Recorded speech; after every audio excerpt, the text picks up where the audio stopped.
Hello, everyone. A very warm welcome to everybody who has joined this session today. This is Manoj Kulwal. I am your host and a trainer for this particular workshop, where we are going to be looking at the topic of best practices around monitoring operational risks.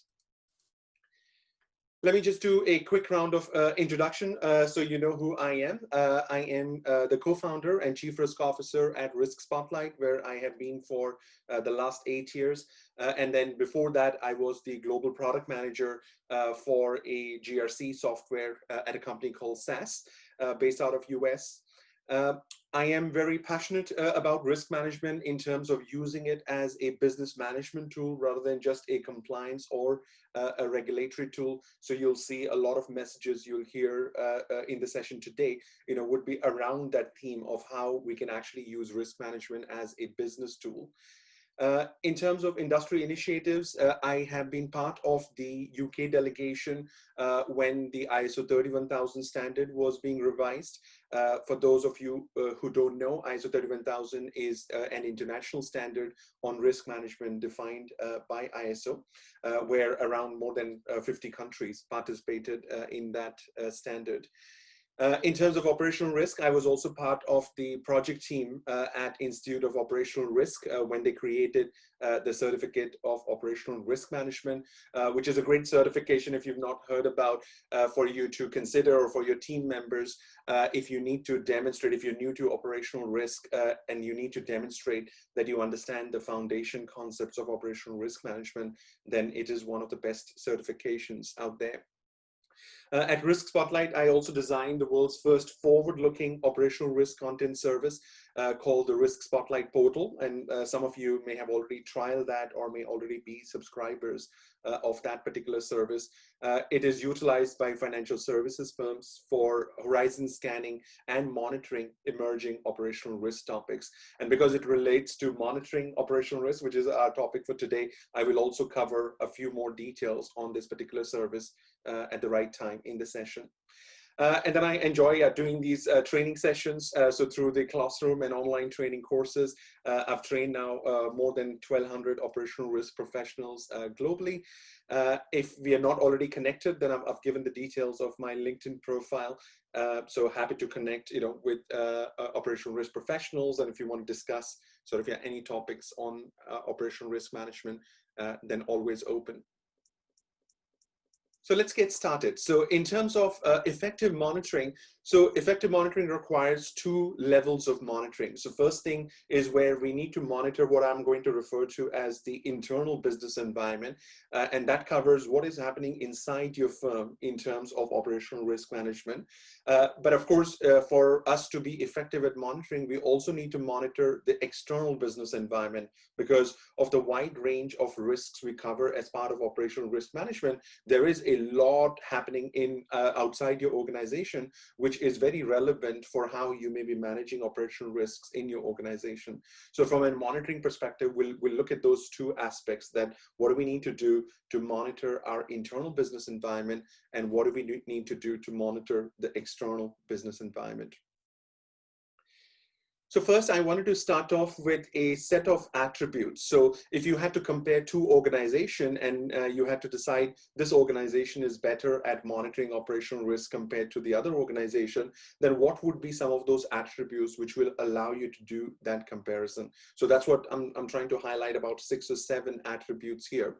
And then you can sort of decide how these relate to how operational risks are monitored in your organization. And you can use this also to then compare different business units within your organization, or whether one business unit is better at monitoring operational risk compared to another business unit. So the first sort of attribute is in a organization which is effective at operational risk management, they will find out about potential problems in a proactive way before they become or they convert into operational risk incident.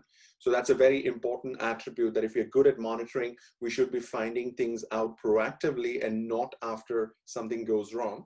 And that's sort of is what happens then in the not effective organization, where if you're not monitoring, then you'll only find out about potential problems in how you're managing certain operational risks after something goes wrong in form of an operational risk incident. And that's where in that organization, monitoring is more reactive compared to the effective organization where monitoring can be considered as proactive. In effective organization, monitoring is continuous and it's frequent. So you're always sort of keeping an eye on what is happening, while in not effective organization, it is very ad hoc. So there is no sort of predefined frequency. And even if there is predefined frequency, it's very long. So you may be looking at things, once every 6 months, once every 12 months, and a lot can change in terms of operational risk if in 6 months or 12 months time. So in order for us to be effective, monitoring needs to be more continuous, because there are so many things which are changing inside your organization. There are so many things changing outside your organization that if you're not continuously monitoring, then you may miss out on very important information and then find it out when it's too late. In effective organization, majority of the monitoring process is automated, because that's a very important attribute of being effective, because there may be so many processes in your organization, so many IT systems, so many risks and controls, that if you try to monitor things in a manual way, then you will never achieve a very high level of effectiveness. So in order for monitoring of operational risk to be effective, as much of that monitoring process you have needs to be automated. And in not effective organization is where the monitoring process is very manual, and then it just takes a lot of time for you to collect the data. It takes a lot of time for you to convert the data into a form of a report and then share that report. And that's not a sign of an effective organization.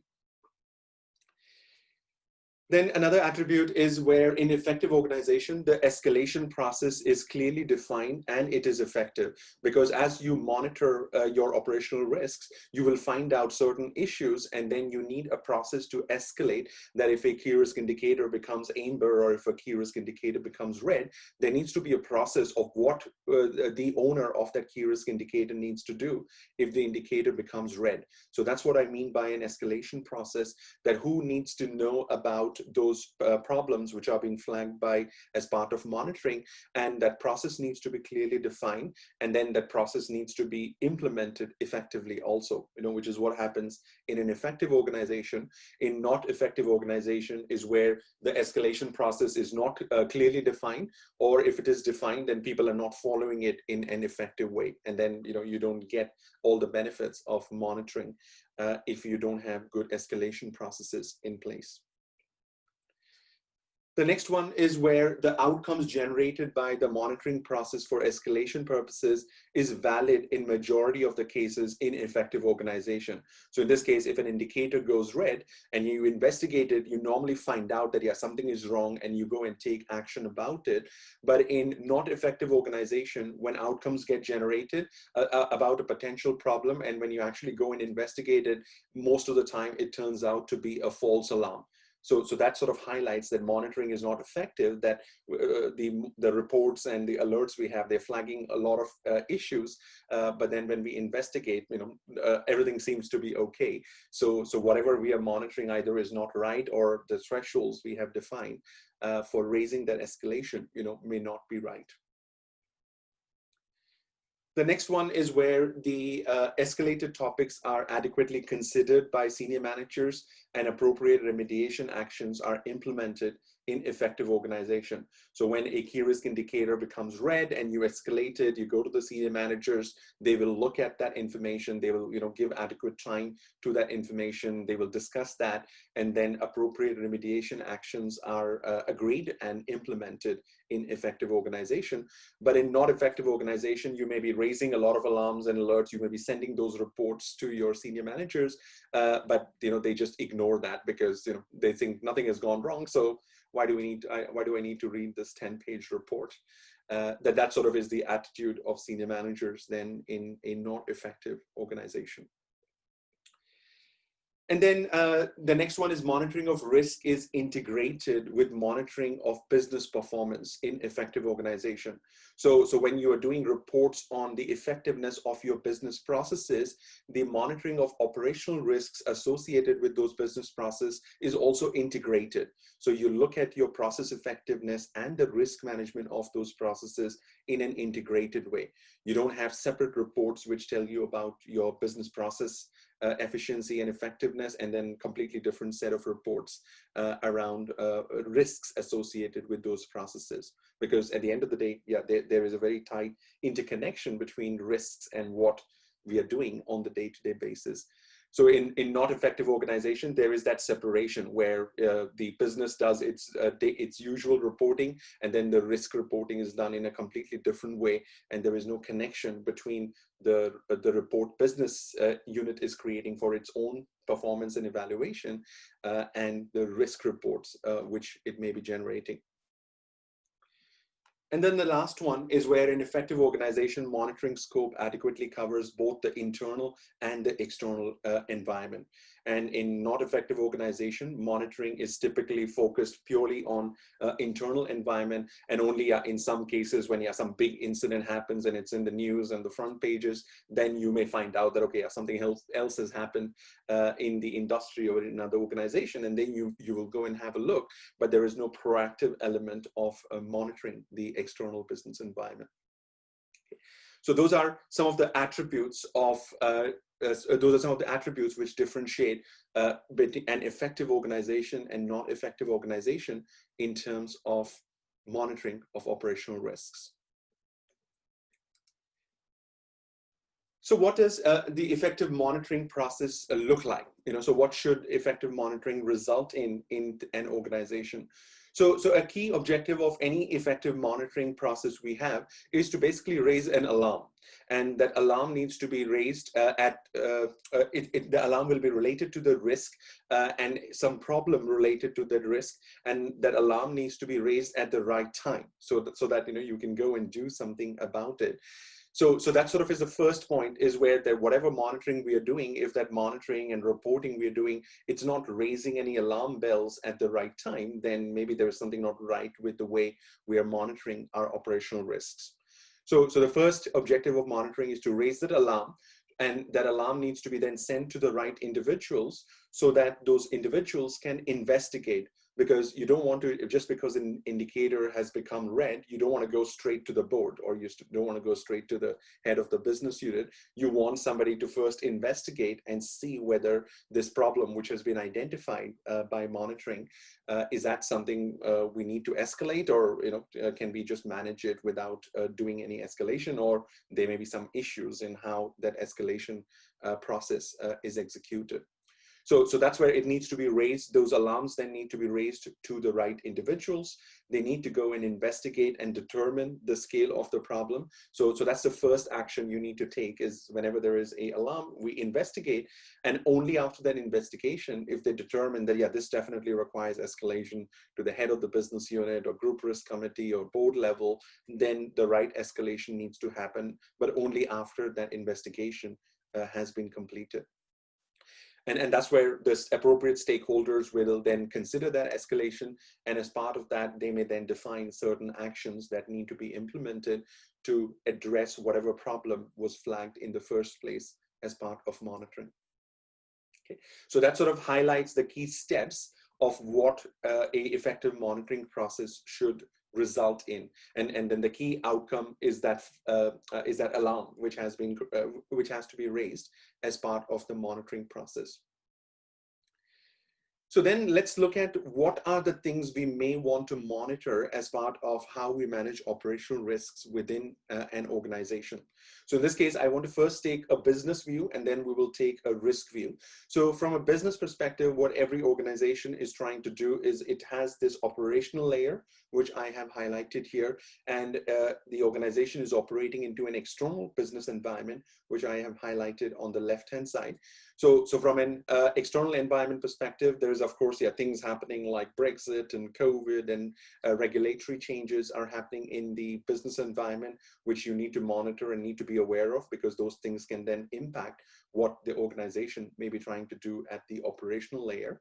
Then of course, there are new rules and regulations which may be changing, so you need to be aware of those.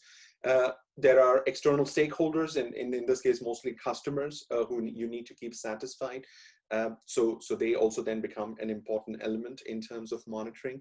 And then you may have critical third parties who are again outside your organization, but those third parties may be providing critical services and products to help you manage your operational aspects. So they also then become an important topic we need to consider from a monitoring perspective. So those are the topics which are happening outside the organization. Then inside the organization at the operational layer, what we are trying to do is we're trying to provide our products and business services through the different channels to the outside world. And then the channels can be branch banking, online banking, phone banking, and so on. And in order to provide those products and services, we have various business processes which we need to implement, and those business processes are supported by different assets. And assets in this case can be a building, it can be an IT system, it can be a software, and it can also be information. So all those would be classified under that asset umbrella.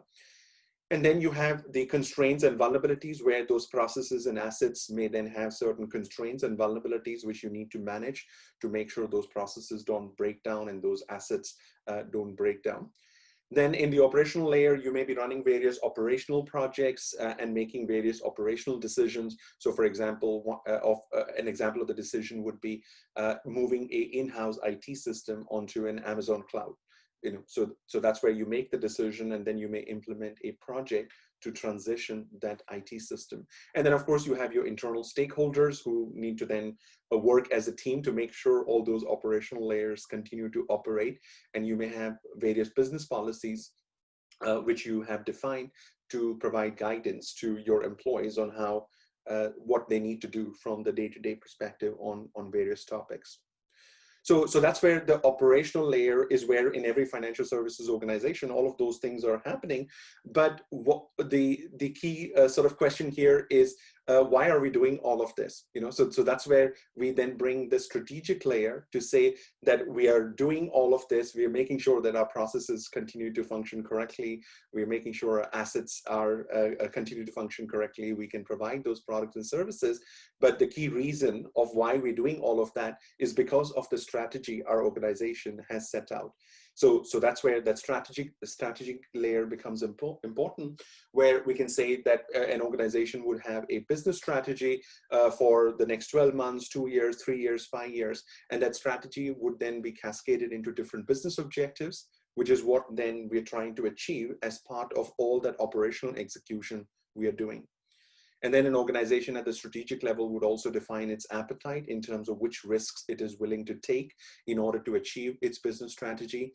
Then there may be certain strategic decisions being made at the top level which may impact operational risk. So examples of that could be mergers and acquisition.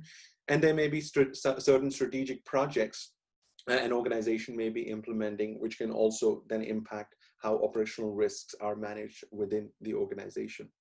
Okay. So this is where I first wanted to highlight that this is the business layer of what is the business trying to do in terms of the strategic aspects, what the business is trying to do from an operational aspects, and then of course all of those can get impacted by those things in the external business environment. Then if you look at the risk perspective of the organization, so in the risk side of things is where then we may have a register and library of operational risks. We may have a library of controls we have currently implemented. We may have a list of all the risk-related policies like the anti-bribery policy, information security policies, and so on. You may have insurance policies to protect against fire, theft, cyber risk, cyber type of risks.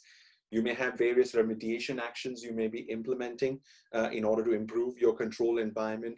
You may have key risk indicators assigned to the different risks, and then you're monitoring those indicators on an ongoing basis. You may be capturing incidents of these are the things, the failures where risk events are happening.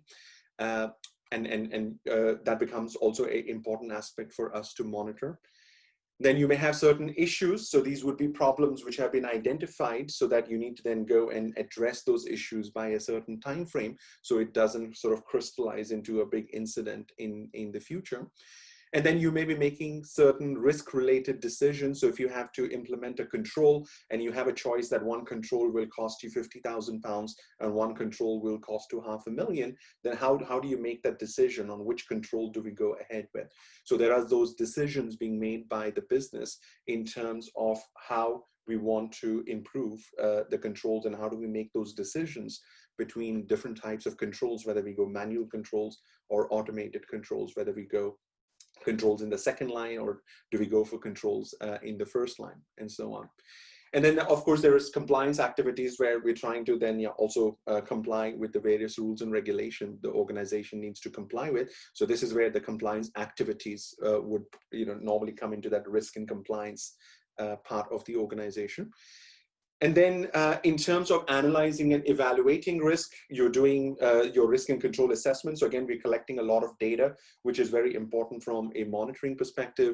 You may be doing control testing, which also gives us a lot of data, which is very relevant from a monitoring perspective. You may be building scenarios, so that also generates more data, which can be helpful from a monitoring perspective. And then from an operational resilience perspective, which is a big topic in UK and in Europe, is where you may want to do assessment of whether your processes, your business services are resilient at a given point in time. So that also is going to then give you more data in terms of assessment of the resilience of your operational components. And then you look at the risk appetite in this case to compare whether, once we do a risk assessment, for example, then would the residual risk exposure stay within the appetite or is it going outside the appetite? So I've added the appetite element here to do that comparison. Okay, so the previous slide, so if I just go back to the previous slide, so this is what the business is trying to do. This is what the first line is trying to do, that they come into work every day, not to manage risk. The first line is coming into work every day to manage their processes, to execute their projects, to upgrade and enhance the IT systems you have to sell products and services. And as part of that, what we want is we want them to also manage the risks. So all of these elements of risk we have talked about, they are actually integrated in everything in the organization. So that risk is not like a separate thing you need to do. So if you look at your business processes, then as part of that business process is where all those risk topics are relevant, where you may have your risks related to those processes. You may then have the controls related to the risks. You may have certain key risk indicators. You may have incidents being captured where those processes are breaking down. So risk management is then an integral part of all of these elements, both at the operational layer, at the strategic layer, and then also in context of all of those external organizational elements. Okay. So this sort of creates this very interesting challenge in terms of monitoring, saying, okay, there is so much. Now, how do we know what do we monitor? Because we, of course, can't monitor everything we have in the organization. I mean, that'll be just impossible from a resource perspective. So we need to prioritize to see, okay, if we only have limited resources, limited bandwidth, then how do we make sure that we monitor the right things now that we know this is what is happening in our organization from a business perspective and from a risk management perspective. So that's where I will be going into the details to see, okay, what are some of the principles we can use to prioritize, so we at least prioritize the important monitoring elements so we don't miss out those important topics. And what I'm going to do, that is I'm going to present those principles in form of questions. So this is where every time I've worked with customers in terms of monitoring, I always start with a question to say that, okay, what is the business question you want to ask, where whatever monitoring process we set up, it needs to be able to answer that business question. So you don't want to monitor just for the sake of it, that monitoring should give you an answer, and before you know what the answer is, you need to know what the question is. So I'm going to present those principles in form of questions to say, okay, what are the business questions the business, the board, the senior managers would be interested in, and then whatever monitoring we do, it needs to ensure that it is able to answer those questions. So the first and the most important question that if we, out of everything we have in the organization, the two most important questions out of that would be, are we on track to achieve our business objectives? That's what the board and the senior management would be very interested in, to also understand from the risk monitoring perspective. And then, is our strategic execution on track? So we've defined a certain strategy we want to implement in the next 12 months, in the next 2 years, in the next 3 years. Are we on track of that? So is there anything happening in the risk management space which may reduce the likelihood that we may not be able to achieve our business objective? Or is there anything happening in the risk space?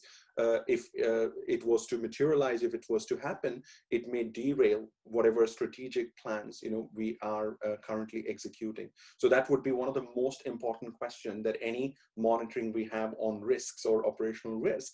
If it doesn't answer that question, then then operational risk sort of would be considered as a tactical process rather than as a strategic process. So let me expand with this in a little bit of an example. So let's say we have a challenger bank here in UK, and their strategy is to become the top 4 bank in UK by the number of customers. And then of course, it may take them 5-10 years to achieve that strategy. So they have a strategy in this example, and one of the objectives they have defined is that they want to increase the new customers they have by 12% by end of 2021. So that now becomes a target they give to the senior managers within the business unit, and now they need to go and do whatever is needed in order to help bank achieve that objective.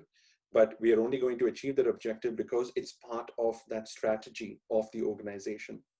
So in order to achieve this objective, a bank will then need to go and execute core business activities. So that's where we will need to launch new products, we'll have to do marketing, we will have to do advertising. So there are a lot of things an organization will need to do to ensure that it is able to achieve that objective by end of 2021. But because that objective is in the future, and anything in the future is exposed to uncertainties, so then risk becomes the other side, that we need to do the right things. But of course, just because we launch an advertising campaign, we're not going to just get customers to sign, that every customer who sees the ad is not going to sign up. So we are exposed to uncertainties. And that's where those uncertainties are basically risks, where a bank will then need to manage the risks across the different categories. So they may have to manage strategic risks. For example, if we launch new products, how could the competitors react to the launch of our new product? Because the competitors are not going to sit idle when we launch new products and we're trying to take customers from the market. Similarly, the bank will need to manage the credit risk, the market risk, and then of course it will need to manage the operational risks to make sure that the online banking system doesn't go down, the website doesn't go down. If customers are going into the website and looking at the different products and they're signing up, if that website keeps going down, then of course it's not going to help the bank to achieve that particular objective. So that sort of becomes a 2-dimension of what every organization then has to do in terms of achieving the objective. They have to execute the core activities, but then as part of that, they also need to manage the risk. And that's where risk management then becomes this very important part, that it is very tightly connected in helping organization achieve its strategy and achieve its business objective. Okay, that it has to contribute for achieving that particular business objective. And this is what visually, if we were doing things correctly, it would look like, where we would be able to see a direct connection to say that, okay, we have this business objective, and in relation to this business objective, here are the strategic risks now we need to manage as an organization. Here are the credit risks we need to manage. Here are the market risks we need to manage. The operational risks we need to manage. And if we are managing that effectively, then I should be able to answer these 2 questions to say that, okay, based on what we are doing in terms of our core business activities and what we know about the risk exposure at a given point in time, what is the likelihood that our organization will be able to achieve this objective by end of 2021?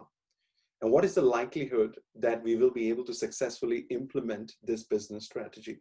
That is what the board and the senior management would be very interested in, that whatever risk reporting, risk monitoring we are doing, if we are not able to answer this question, that if our risk reports are just talking about risks and they're not talking about what the organization is trying to do, then risk and performance is disconnected in the organization. And that sort of, unfortunately, is the norm in a lot of organizations, which is why I wanted to present this first. That's the first question, if risk management has to be effective, and then we need to be able to answer this question to say that, okay, based on the operational risk exposures we know at the moment, what is the likelihood that we will be able to achieve the different objectives? And then we'll only look at the risks which are connected to those business objectives. And if you look at the definition of risk in ISO 31000, if you look at the definition of risk in COSO, then that's where risk and business objectives are directly connected. Both of those definitions, they talk about the business objective, but in very few organizations, they link the risks to the business objectives. The business objectives and the business is sort of managed in a completely separate way compared to how all the risks are managed. And there are very little connections between the risk management systems and data and the business management system and data. Yeah. So in this case, let me show you what a practical example of this may look like. And I'm going to just use a solution we have created so I can show some of these ideas also into a practical solution rather than just as a concept. So if I go into the solution here. So what I should be able to do is from a business objective perspective, I should be able to click on the objectives and then I should be able to see all my different business objectives and what is the likelihood of that our organization will be able to achieve those business objectives. Yeah. So that's where from a monitoring perspective that on a quarterly basis, whenever there is a strategic review being done by the business, then as part of that, they need to review the business data, but they also need to review the risk data to see if there's anything they need to change in terms of how risks are being managed to increase the likelihood of achieving a particular objective. So if I click on this objective of increased new customer acquisition, then I will be able to say that, okay, right now the likelihood is below 70% that we will be able to achieve this objective. And then there is some explanation around why that is the case. So this is where, some of those maybe are related to what is happening in the business environment. And then some of that may be related to operational risks. So in this case, there was a breach of 30,000 records in May 2020 in this organization, and due to which that has sort of lowered the amount of trust so that it is making it difficult for the bank now to get new customers in addition to all the COVID-19 related shutdown, which also happened. So from a monitoring perspective, that becomes a very important question. And then you should be able to, on that objective, click on the risks and see that, okay, these are all the risks now which are connected to this risk, that if we don't manage these risks effectively, then that's where it will reduce the likelihood of us being able to achieve that objective. So you should always be able to see that connection between any business objective and which risks are important for us to achieve that particular business objective. Yeah, and that also this is one of the also missing gaps that in a lot of organizations, first line don't participate very proactively in operational risk activities like RCSA or reporting incident. This is the big missing gap because in a lot of organizations, operational risks are not connected to the business objectives. And those business objectives is what the first line cares about. So they come into work every day to achieve these business objectives. And if they don't see that the risks are connected to those business objectives, then for them, risk and managing the business are like two separate activities. And we want to avoid that. We want to make sure that there is a integration in how they're managing the risks and how they're managing whatever they're doing to achieve those particular business objectives. Similarly, you should be able to look at your strategy. So if I just click on the strategic topics, so this is where I can see that, okay, these are all the different strategies this bank is implementing. So are we on track in terms of executing and achieving those particular strategies? So if I click on this one strategy where maintaining relentless focus on customer engagement, so we can see that there are some issues there, then I should be able to drill down and then I should be able to see, okay, what are the different business objectives related to that strategy? Because each strategy gets cascaded into business objectives, and then you are able to see that, okay, which business objective do we have an issue with? And then I can click on that particular business objective. And then, some of you may be wondering how I arrived at the likelihood. So in this case, it's just a simple drop down to say that, okay, based on that most organizations, every quarter, they do a review of the strategy where they will review the strategy, they'll review the objectives.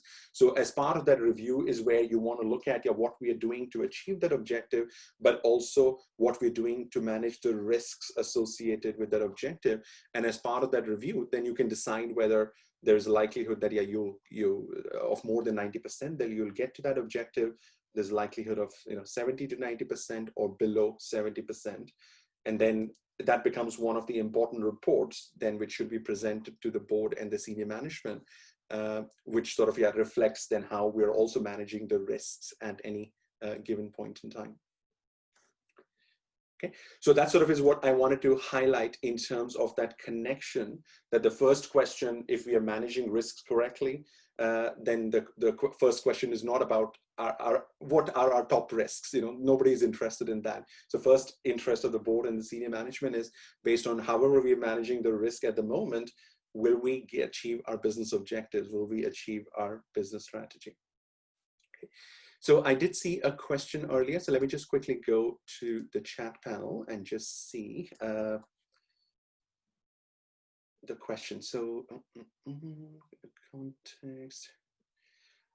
Okay, so the question is about conduct risk. Okay, and I think it is about this element, this slide where I was presenting. So the question is, as for conduct risk is wide, where does it fit in the context? So it will be around these internal stakeholders is where you will be looking at, because those stakeholders are the ones who are performing these processes. So definitely the stakeholder would be an important element, is where conduct risk would be associated with. And then also, the rewards and the compensation you have in terms of the sales bonuses and the sales commissions and so on, which may be some of the compensation remuneration policies you have, for example, may fall into that business policies category. Okay, so that sort of is where I see conduct risk, because it's people related, then it'll be the internal stakeholders, it'll come in. It could also come in form of strategy or objectives. If an organization sets a very aggressive sales strategy that, we want to grow our sales numbers by 40% in the next 12 months, then that aggressive objective can also cascade down into sort of conduct risk related issues emerging. But it'll be mainly be at this internal stakeholders is where you will look at, and then you'll also look at your external stakeholders, because that's where then your customers will be target of any external focused conduct risk by our employees. Then there's another question on talking about risk and control self-assessment. So in this session, we're not going to talk about risk and control self-assessment. So I already have a almost 6-hour video on YouTube. There are 3 videos on best practices in risk assessment, where I've covered those topics in a lot more detail. So I would suggest, Kathleen, that you look at the Risk Spotlight channel on YouTube, where you'll find a lot more details around that. So we will look at risk and control self-assessment from a monitoring perspective, definitely, but how to do risk and control self-assessment, not in today's session. Then I have another question, which is saying, mapping conduct risk subtypes to the overall risk taxonomy. Okay, so I can touch that question a little bit later. Standardize across for all business objectives. Okay, so another question is around that likelihood. So let me just go to that. And the question is about this likelihood, on whether this likelihood should be standardized across all the objectives. It should. In this case, I mean, it's a very simple probability that, okay, are we going to achieve that objective, and what is the probability of that?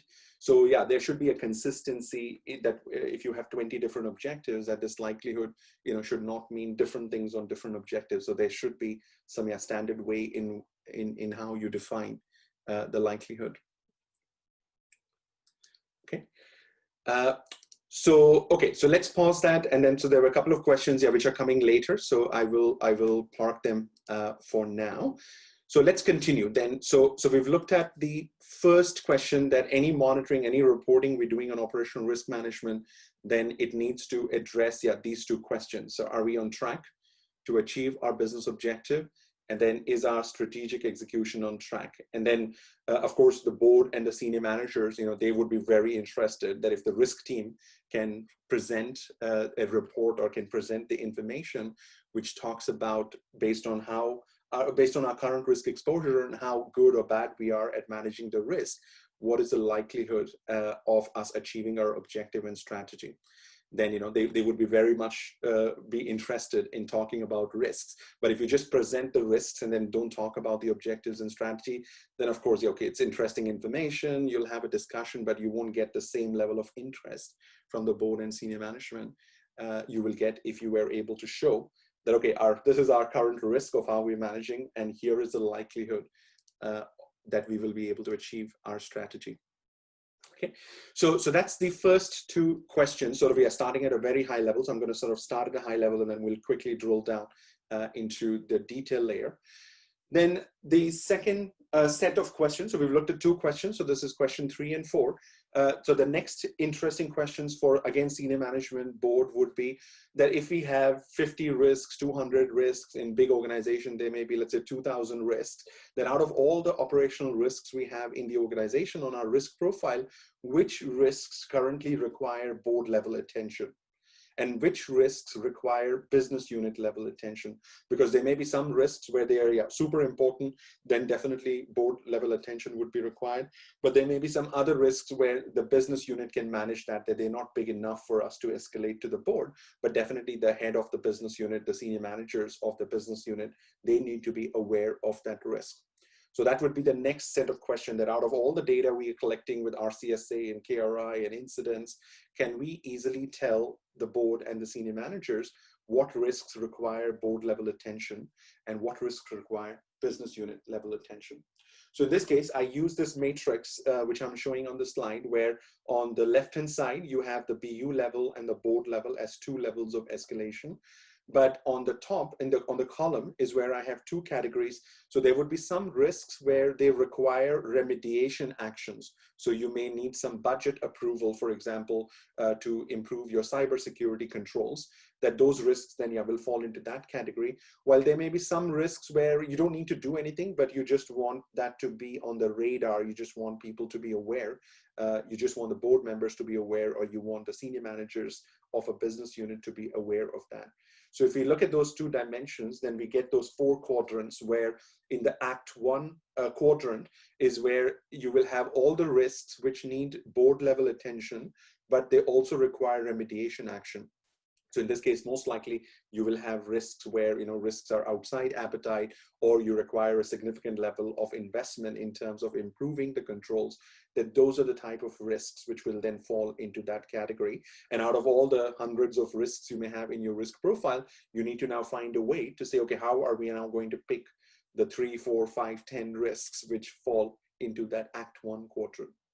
Similarly, you will have the Monitor 1 quadrant, which is again risks which we want board to be aware of, but only from a monitoring perspective. We don't want them to do anything. We don't want them to give us any additional budgets, but they need to be aware that, okay, we are monitoring these risks where something may be changing in our internal business environment, or something may be changing in the external business environment.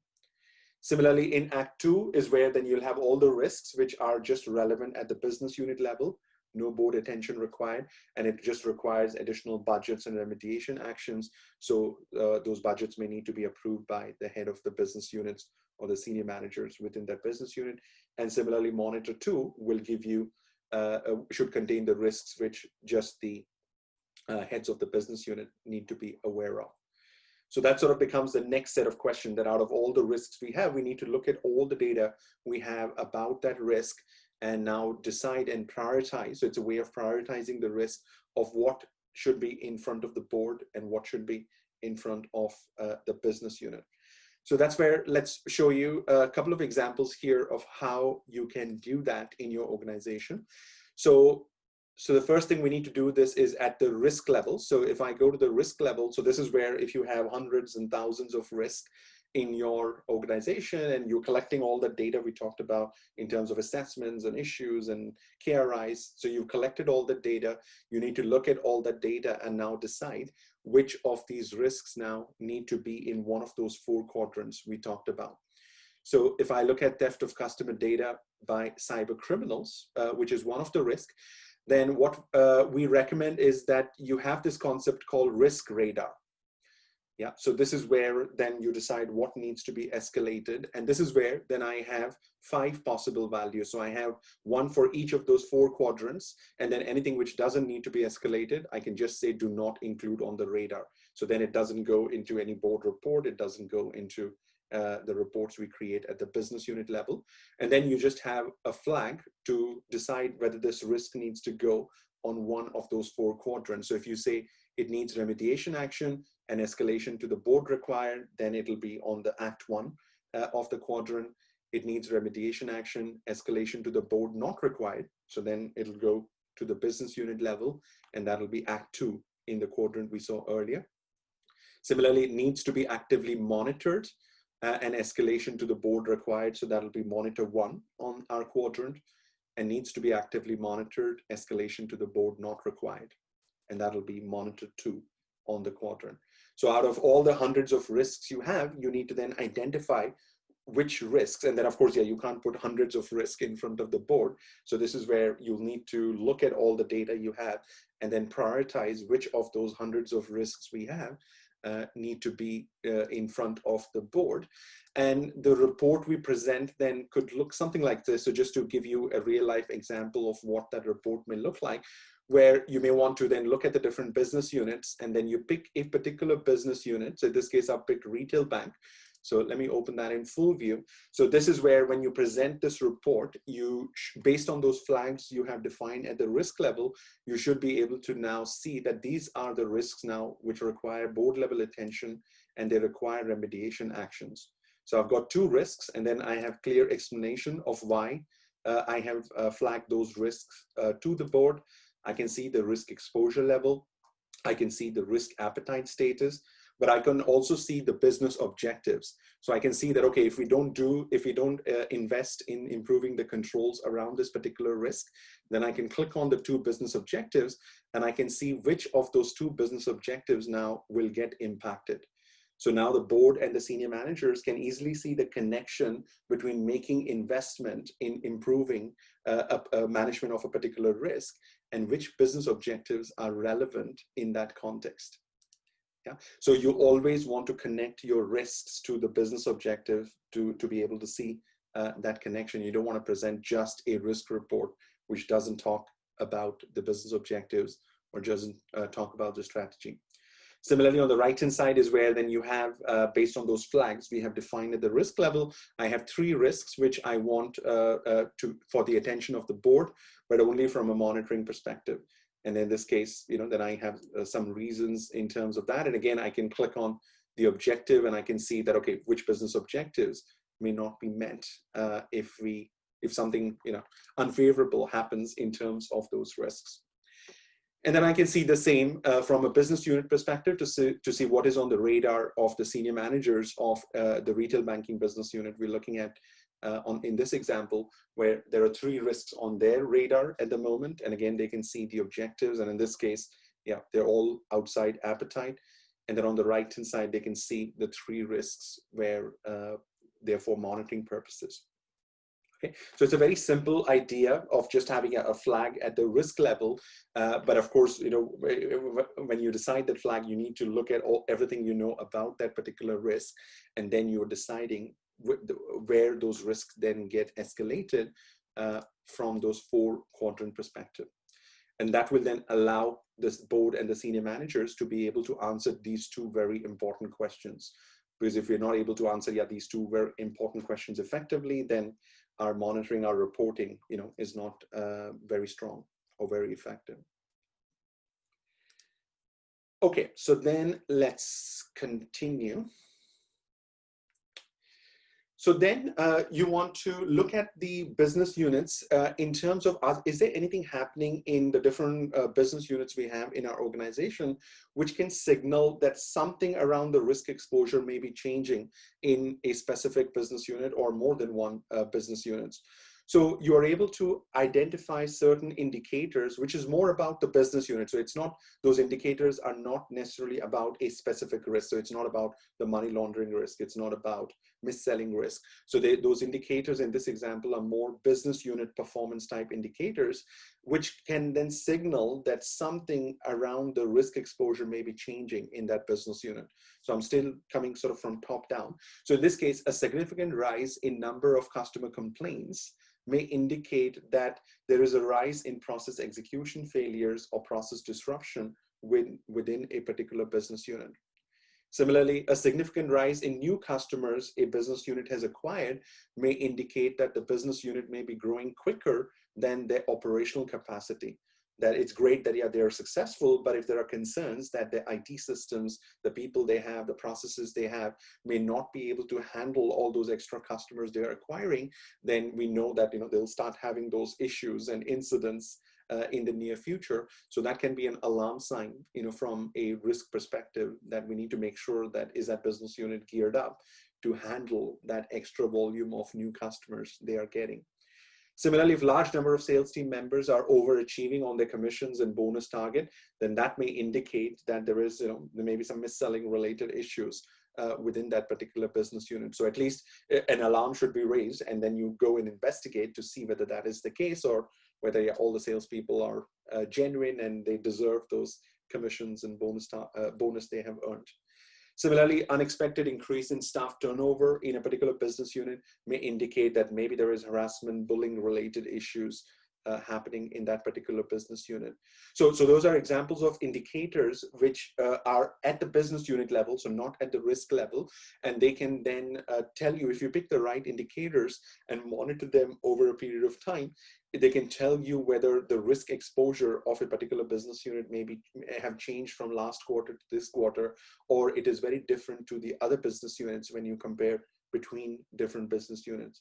So the recommendation here is to identify sort of your 10 to 20 indicators like this of each of your business unit, and then monitor them, and then assign some signals that, okay, what if that indicator needs to get to what level before you start considering that there is a potential problem, and that alarm is raised, that somebody then need to go and investigate. So let me give an example of what that may look like. So in this example, I am looking at 4 business units, so credit cards, mortgage, personal loans, and savings. And then I've identified four indicators for the people category and 4 indicators for the financial performance category. And then in the people category, I have staff turnover. So this is where I see that in mortgage, we potentially have a problem that 12% of the employees in the mortgage business unit have left us, so which is unusually high compared to the other business units we have. So that should now raise an alarm bell from a monitoring perspective, that somebody should now go and investigate what is going on in the mortgage business unit, that we have lost so many employees in the current year. So that sort of would be an example of an indicator which flags an alarm for you to go and investigate. Similarly, if we look at the staff count, where we can see that in the personal loan division, they have hired a lot of employees. So they have 20% more employees this year than they had last year, which then sort of signals that if there are a lot of new employees, then it brings associated risks in terms of that they're still new to the processes. So they may be making process errors, human errors, while they are new to their job.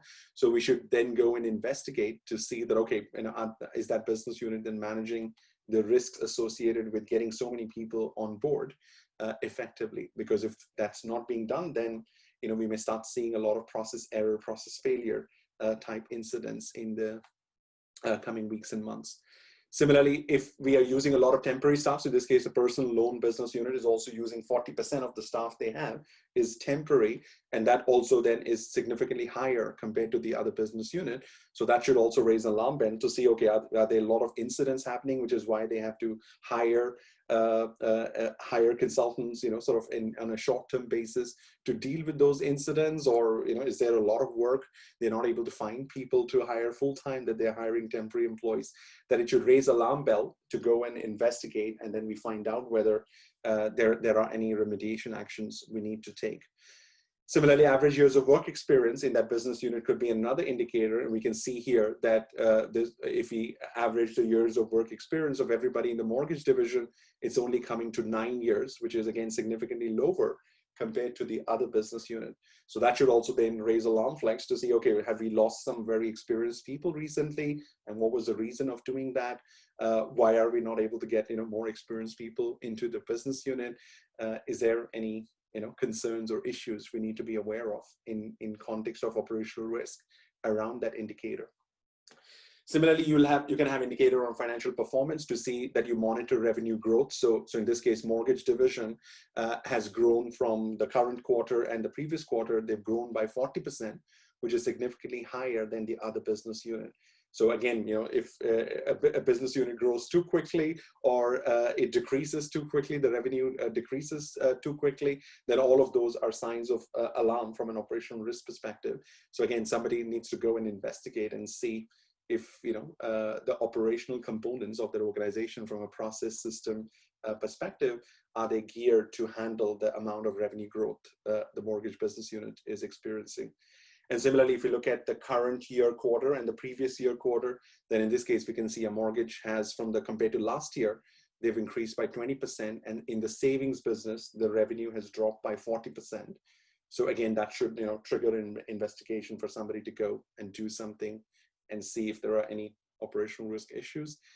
And then you can have new customer growth. So 22% new customer growth in mortgage, which is then significantly higher compared to the other business unit. Also alarm signs, and percentage of the yearly budget which has been utilized by the business unit. So in this case, the mortgage business unit has already utilized 70% of their yearly budget, while other business units are still at 25, 20, and 30%. So that's an alarm sign that, okay, why have they spent all that money, sort of upfront? Have there been a lot of unexpected costs, they had to pay, or they did not get the right budget in the first place? So these are examples of indicators, and this is where you want to think about at least 10 to 20 indicators, which is about those business units. So it's nothing about the risk. So we're not talking about fraud, or we're not talking about, we'll come to that later, but just monitoring the performance indicators of a business unit over a period of time and comparing them between the different units can also give us some warning signs in terms of maybe the underlying risk exposure is changing.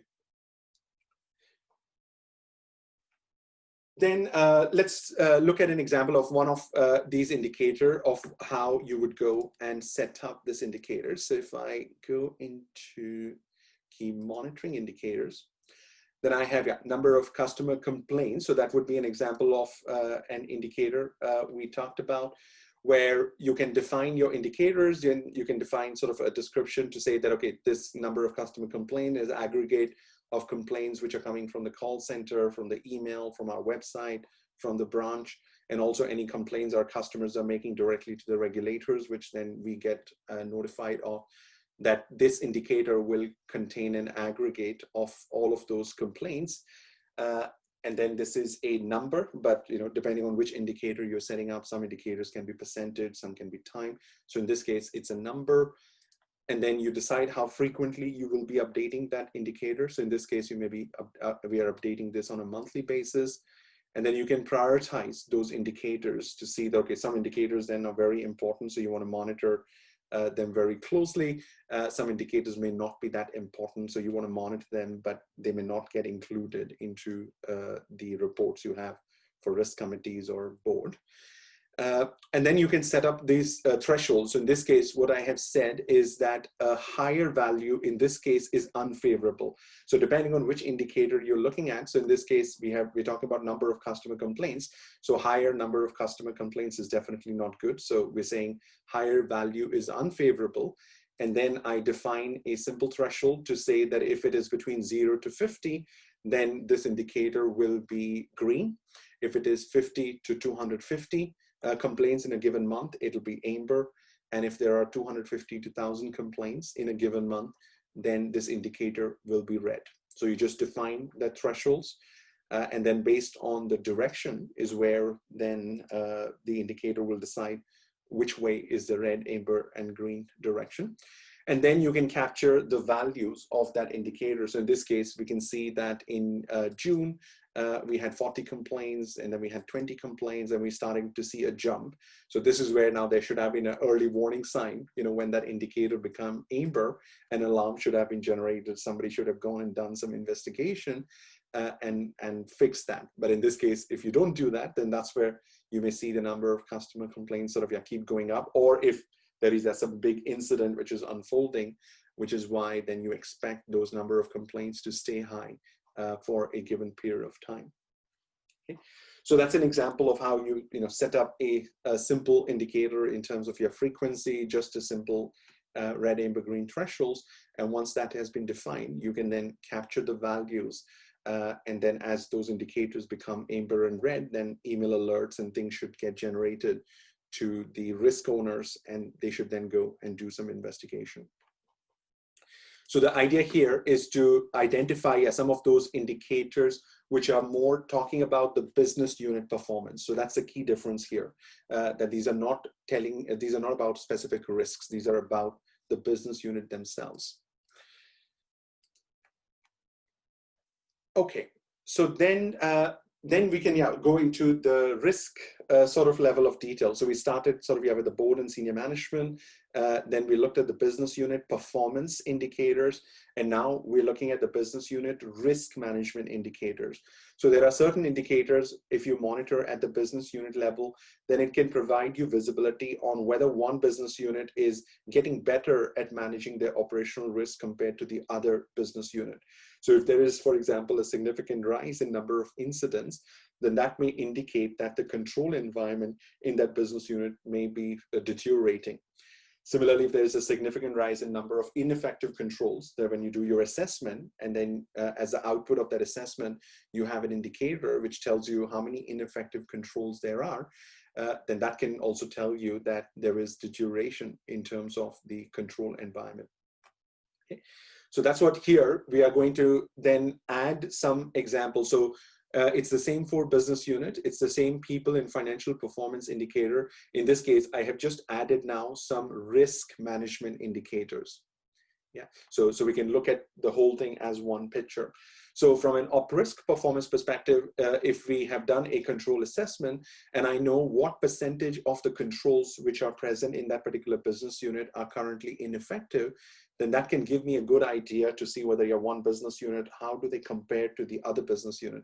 So in this case, we see that 30% of the controls in the mortgage business unit right now are not effective, which is significantly higher than the other business unit. So that then should require investigation, and we look at sort of, okay, what is going on there. Similarly, if there are lots of open issues around control weaknesses or weaknesses on how we're managing the risk, then I can look at that across the different business unit to see how the different business units compare. So here we have both personal loans and mortgages where there's a high number of open issues. Then we can look at operational risk incidents in the last 12 months. So again, the personal loans and mortgages is where there have been a significantly higher number of incidents compared to the other business units. And then you can look at the loss amount in the last 12 months and how the different business units compare to that. And if you've done a risk assessment, as part of the risk assessment, you've done assessment of the financial impact. So in this case, you can have an indicator to see how many risks do we have in the risk profile of those business units where the financial impact can be about £5 million. So in this case, the mortgage business seems to have a majority or a lot of risk compared to the other business units, where those risks, if they were to materialize in the future, then they could result in a financial impact of more than £5 million. Okay, so that's the idea of that, where you're doing that reporting at the business unit level. In addition to those performance indicators, you can also add those operational risk related indicators, which can then tell you whether something is happening in a particular business unit and requires a detailed investigation and follow-up actions.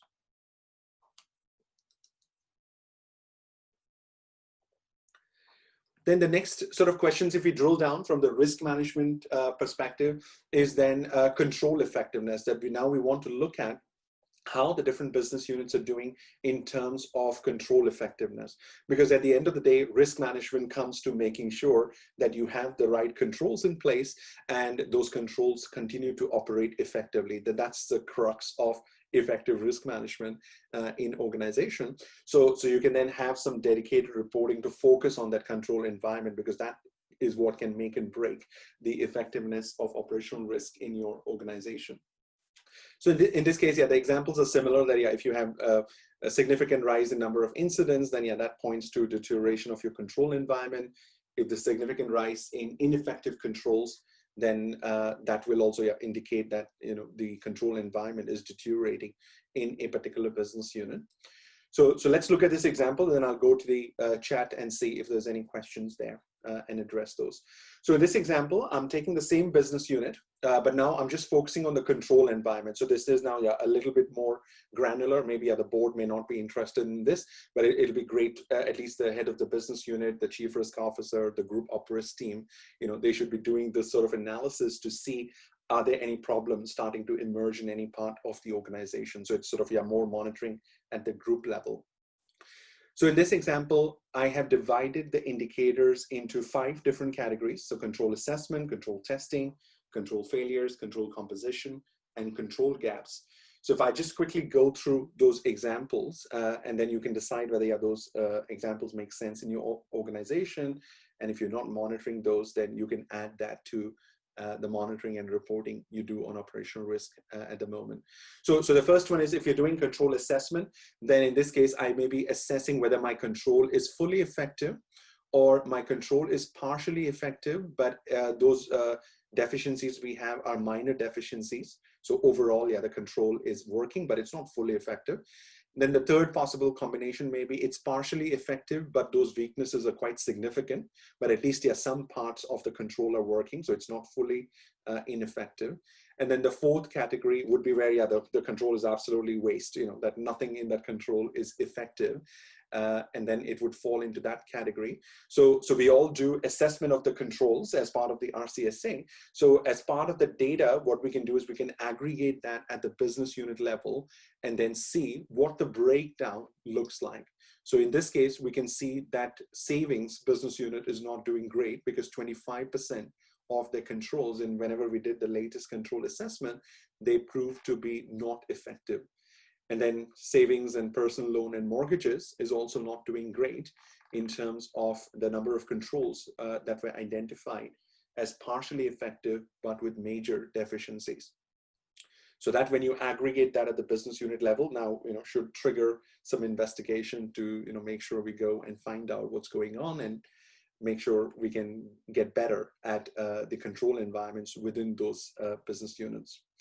Similarly, if we have done a round of control testing and we know how many of those controls we have tested have passed or failed, then you can again do that at the business unit level. And again, we see from a mortgage, personal loan and savings, where 18%, 35%, 20% of the controls have failed in the control testing. So that's not a good sign. That's not giving a good picture of the control environment in those business units. And if you combine those assessment and testing together, then you get a more complete picture that something is definitely not right with the controls in those 3 business units. Then you can look at control failures, because at the end of the day, controls are there to protect us from an incident perspective. So we want to see if those controls are actually doing the job. So the assessment may be saying the controls are effective, but are they actually, can we prove that in form of incidents? And that's what this third section is highlighting, to say, okay, how many incidents have resulted from control failures where those controls were implemented, but they failed? They were not able to give us the level of protection we were expecting in terms of managing the risk. And in this case, we see personal loan is where there has been a large number of incidents, 320 compared to the other business units. Then you have the total net loss amount resulting from control failures year to date. And again, personal loans not doing great on that particular indicator. Then you have number of incidents resulting from controls not implemented. So I think this is one element which organizations miss in their control sort of reporting and assessment, is that if for managing a risk effectively, if you need 10 controls, but a business unit has only implemented 6 of those controls and 4 they've still not implemented because of budget reason, resource reason, then you want to track those gaps to see whether, because we have not implemented those controls, is that resulting in any incidents? And that's what these 2 indicators are trying to capture. They're trying to say, have there been any incidents which have happened in those business unit from controls that have not been implemented? So the first indicator we looked at was where the control is implemented, but it did not function as we were expecting, and it resulted in a failure. So in this case, we see that there have been 26 incidents in the personal loan business unit where there have been incidents because of controls not being present for managing certain risks. Then another element which can be interesting from a monitoring perspective is looking at the composition of the control environment.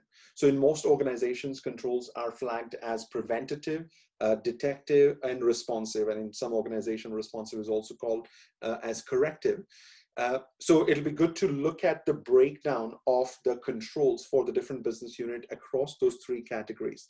So in this case, we are seeing that in the personal loan business unit is where 65% of all the controls they have are in the responsive category, which is significantly high, because if there are more responsive control, then that signals that they don't have enough preventative control. So they're waiting for things to go wrong. And then, if things go wrong, then they have a lot of controls to sort of recover from those incidents. So they're managing risk more in a reactive way if you see that bias towards the responsive controls. Similarly, in the savings business unit, the bias is on the other direction, where they've only got 10% of the controls are responsive and 80% of the controls are preventative, which is also not a good balance, because in spite of your best risk management, incidents will still happen. And if you don't have enough responsive controls, then that business unit may not be ready to deal with those incidents, particularly if they happen with a certain level of severity, then that is also not a good sign. So you want to find a good balance between your preventative and responsiveness. You don't want, sort of preventative to be 80 and responsive to be 10%, and you don't want the other way also, where majority are responsive and very few are preventative. Yeah. So that'll tell you something about how a particular business unit is approaching their control environment, whether they're approaching that in a proactive risk management way, or are they approaching operational risk in a reactive way. And then, of course, you'll always have a very small percentage of your controls which will fall in that middle sort of your detective categories, but bulk of your controls will be preventative and responsive. They will go into those two categories, and you want a good balance between those two and not a bias in either of those directions. And then the last one is the control gaps. So I talked about that earlier. So in this case, we're looking at how many risks do we have in the risk profile of those business units, where there are some missing controls and the business unit has no implementation underway to address those missing controls. So in this case, we see that in the personal loans is where out of the 55 risks, there are 16 risks where they need some controls which are missing, and they're not even doing anything to implement those controls. They don't even have a plan in place. And then the next one is about how many risks do we have in the risk profile of that business unit where there are gaps, but they are doing something about it. So in this case, again, personal loans business unit.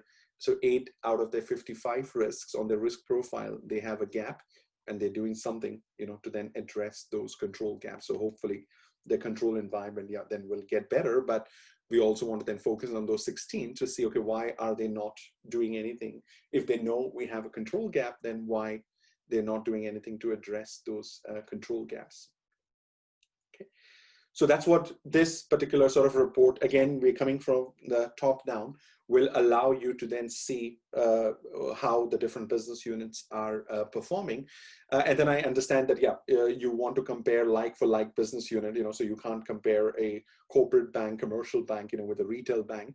So you want to make sure that, if you're comparing completely different business units, then some of these comparisons may not be valid. So let me look at the questions and see if we have any questions I can answer now, or should I leave them for later?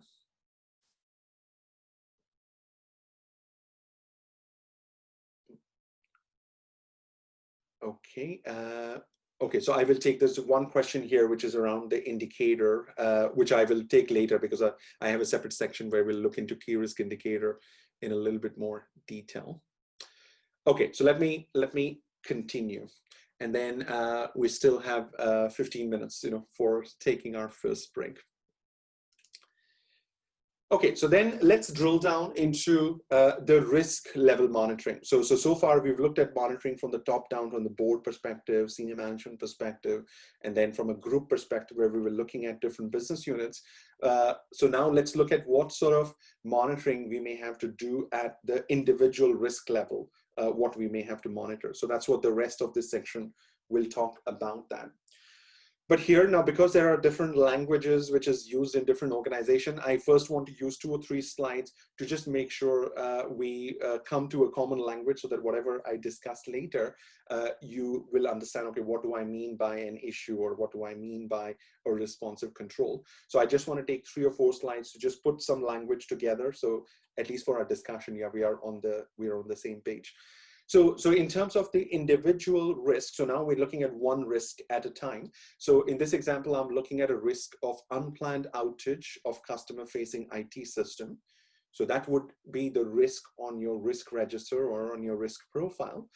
Then in order to understand that risk, we need to understand the causes, which is the left-hand side if people are familiar with bow tie, this is sort of one of the representation of the bow tie, where you will look at the causes. So in this case, the causes of the unplanned outage of customer-facing IT system could be that if we end up using poor quality hardware and software. So if we have budget constraints and we're not able to buy the best hardware, best software, and we have to make compromises, then that's where it can increase the likelihood that if we have a lot of poor quality IT hardware and software, then that can increase the likelihood of this unplanned outage risk happening in our organization. Similarly, if we have inadequate skills for managing cyber risk, then we may leave those security vulnerabilities, which can then get exploited by cyber criminals, and they may then bring down the IT system we have, which may result in that risk. And each of those causes can then sort of map down to what I call as risk sources, which is what those rectangles on the leftmost part are. And in this case, the IT team may be the risk source, that if they are buying those IT quality hardware software, then they'll become the source of that. And if we don't have inadequate skills, or we don't have the budgets to buy the best quality hardware software, then the management becomes the risk source for that, because they're the ones who are then allocating those budgets. Which may result in increase in the likelihood of those causes, which then increases the likelihood of that risk from crystallizing into an event in the future. Then on the right-hand side is where you have the impact. So that's where if we don't successfully manage this risk and an event or an incident happens, then we have to be prepared to pay compensation. There may be negative coverage in the media.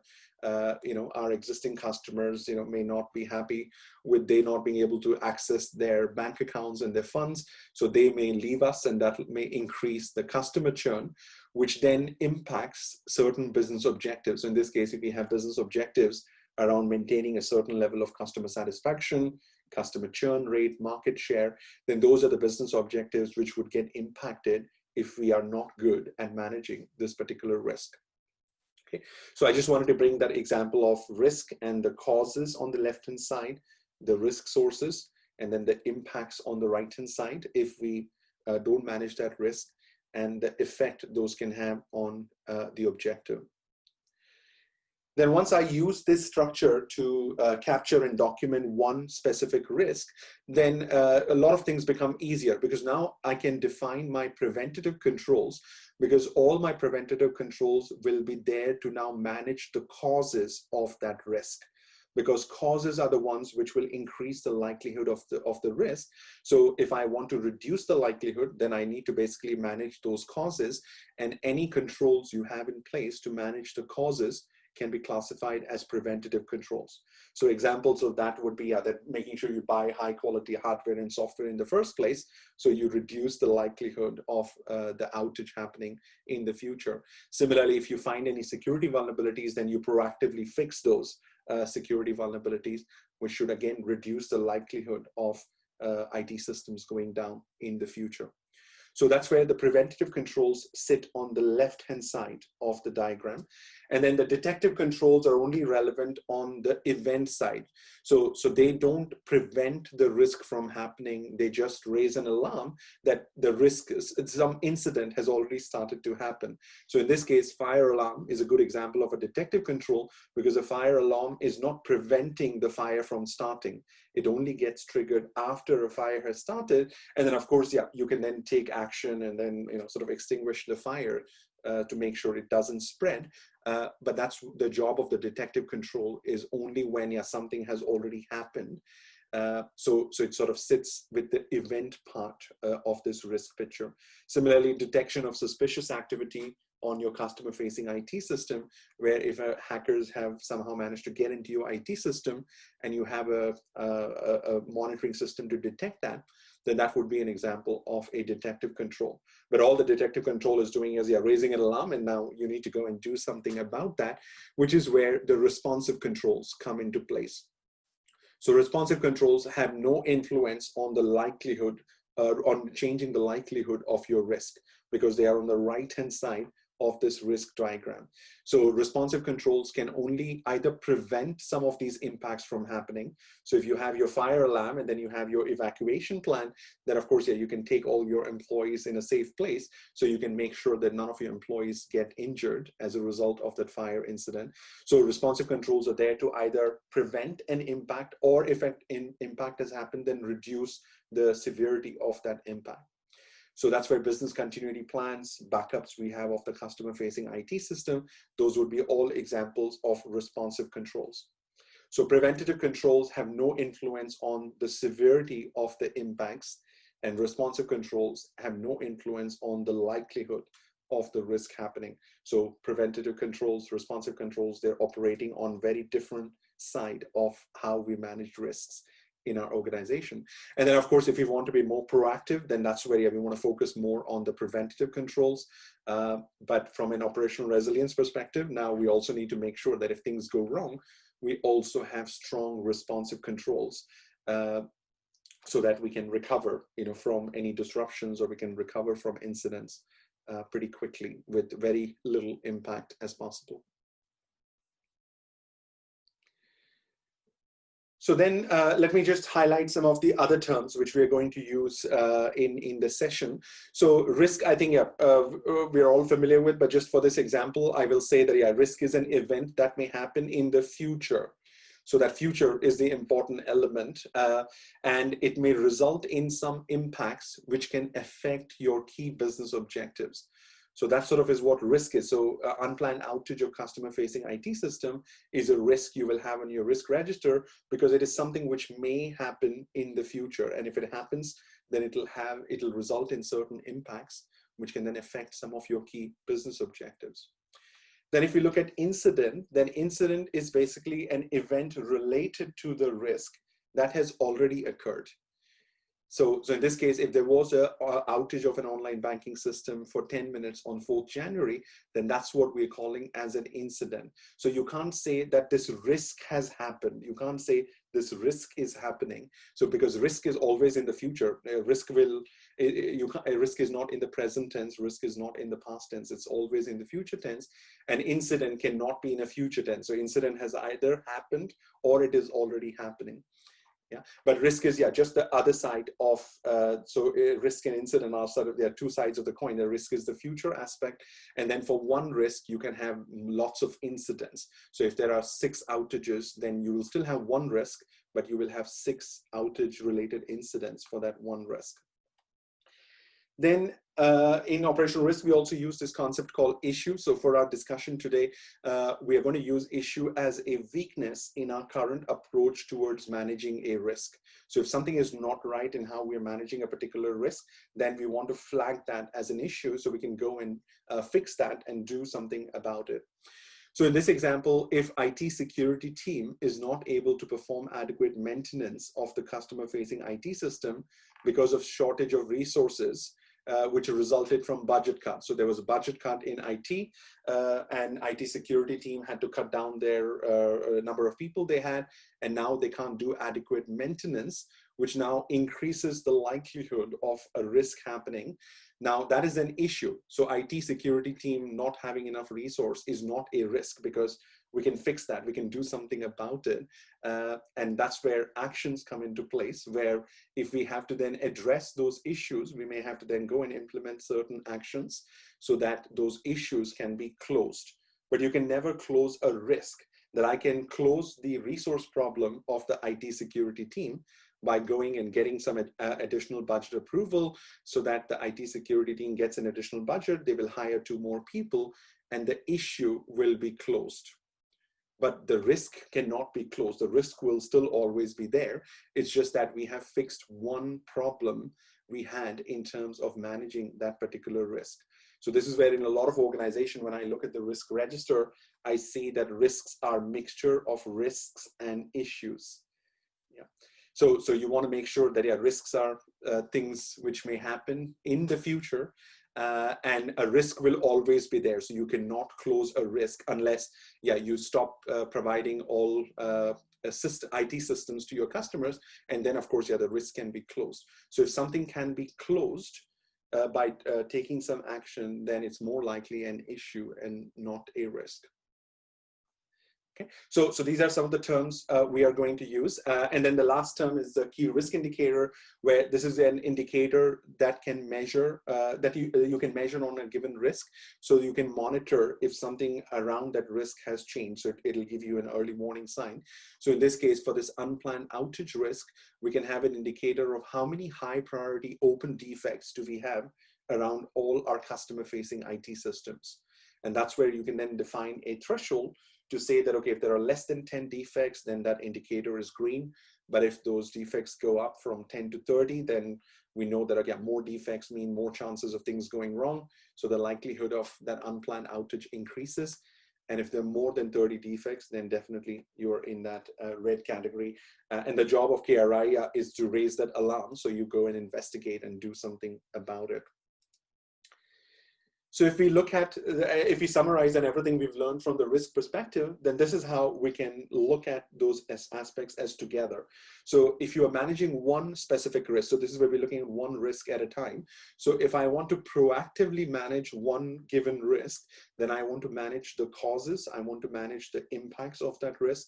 And then if I have defined and implemented those preventative, detective, responsive controls, I want to make sure that those controls continue to be effective. So proactive management of risk is then around those topics. If we are not proactive, or even if we are proactive, there are some expected events and incidents which may still happen. So that's where you are in the reactive management of risk aspect, where those incidents are happening, and then you have to respond to those. You may find out about issues, and then you need to put some actions in place to address those issues. And then the KRI is just doing the monitoring part. So the KRI is not sort of used for managing the risk as such. It just raises an alarm bell. And then once that alarm is raised, you need to then go and look at the causes or controls or something about that risk, which may need to be changed depending on what that key risk indicator is pointing to. So if you want to monitor a particular risk, then we now need to look at, okay, how do we monitor all of these aspects? Because all of these now will tell me something important about a given risk. And if I want to understand the risk in a holistic way, then my monitoring needs to cover all of these aspects. I can't just monitor incidents. I can't just monitor controls. I need to look at monitoring all of these elements, and then they will give me different pieces of the puzzle. And only when I combine those pieces, I will then understand, okay, is this risk being managed correctly, or is this risk not being managed correctly? So I need all the pieces of the puzzle from a monitoring perspective to understand whether that risk is being managed correctly or not. I see on the questions, there was one question around how would you measure the financial impact for certain qualitative risks, such as IT disruption or conduct risk, to present to the board. So in response to that, I just wanted to highlight that this is the video I had referred to earlier, where last month we had done 3 2-hour sessions just around the best practices for assessing operational risk and controls. So that's where some of those questions have been addressed on how do you quantify those qualitative risks, and there are sort of lots of easy ways to do that. So I would recommend that if you want to explore that in more detail, then please look for this course on YouTube, or you can also go and subscribe to the Risk Spotlight channel, so you also get notification on any new training videos we add onto this channel. But this is the course, Best Practices for Assessing Operational Risks and Controls. So there are 3 sessions of there, and that's where we've addressed the assessment aspect, which is why I don't want to cover that in the monitoring aspect, which we are talking today. Then another question was, when I say incident, do I mean an event? So event is a very neutral term, because if you look at the definition of risk in ISO 31000 and COSO ERM, then they refer to event in the risk definition. So that's why, yeah, event is more a neutral term, while incident is, yeah, something which has already happened or, you know, maybe happening at a particular time. So that's why I prefer to use the word incident rather than event. But if you want to use the word event, then yeah, you may have to qualify and call it as a loss event. So then we know that, okay, it is something which has already happened. But if you just say event, then it may be confusing. Say, okay, are you talking about an event which may happen in the future, or are you talking about an event which has already happened? And that's why I prefer to then, yeah, just call them as incidents of things which have already happened. So there is no ambiguity around that. Okay, so we've looked at these aspects. So once we know that, okay, this is the sort of data we are collecting on each of the risk, and now we have this challenge that, okay, now what if I have 100, 200, 600, or maybe 1,000 risks? I don't have time and bandwidth to monitor all the aspects for all the risks we have in our risk profile or in our risk register. So then it becomes this question of prioritization. So that if I have 200 risks, which of those risks now do I need to monitor a little bit more closely? So that sort of is where I am highlighting some of the criteria I have seen organizations use in terms of defining what are key risks. And then you, once you identify those key risks, then you can decide to monitor those key risks a lot more closely. And then the other risks can be monitored in a little bit more light way. So in terms of the criteria you can use to identify key risks include risks that can impact the key business objectives of the organization. So we saw earlier that, yeah, all the risks and the impacts of the risk should connect to the business objective. So if that risk is connected to an important business objective, which is important for the board, important for the senior management, then those risks automatically become important. Okay, so you can classify those as key risks. Similarly, risks that can result in potential financial impact above a certain threshold. And that's why, yeah, depending on the size of your organization, you have to decide, yeah, what that threshold is, that if this risk was to happen and we could lose more than 10 million pounds, then we would classify that as a key risk, and we would monitor those risks a lot more closely than risks, you know, where we may lose 10,000 pounds or 50,000 pounds, for example. Similarly, risks that can financially impact large number of customers, and particularly vulnerable customers. So this is where it just won't be an inconvenience for the customer, but it can financially impact where they may not be able to get their salaries paid because of the problems we have in the IT system, or they may not be able to pay their school fees for the kids, or they may not be able to pay hospital bills, you know, for a family member. So that's where, if there are risks like that, which if they were to occur, can financially impact large number of customers. So we're not talking about just one or two customers, but a large segment of your customers. And particularly if they are vulnerable customers, then those risks, you know, should definitely deserve to be key risk, and you need to monitor them a lot more closely than some of the other risks. Similarly, you can have risks that can result in negative coverage for the firm for 3+ continuous days in the media. So if there are any risks in your risk register, which if they were to happen, that you could be, you know, in getting negative coverage either on social media or traditional media for 3 or more continuous days, then you can flag those as key risks, and then make sure you're monitoring those risks a lot more closely. Another criteria I've seen organization uses risks for which the cost of related controls is above a certain threshold. So if you are spending more than £1 million on all the controls to manage a particular risk, then definitely that, you know, seems to be an important risk, because you're spending a lot of money on managing that particular risk. So that can become your criteria to identify that, okay, any risks where the spend is above a certain threshold is key for our organization. So we will then monitor those a lot more closely.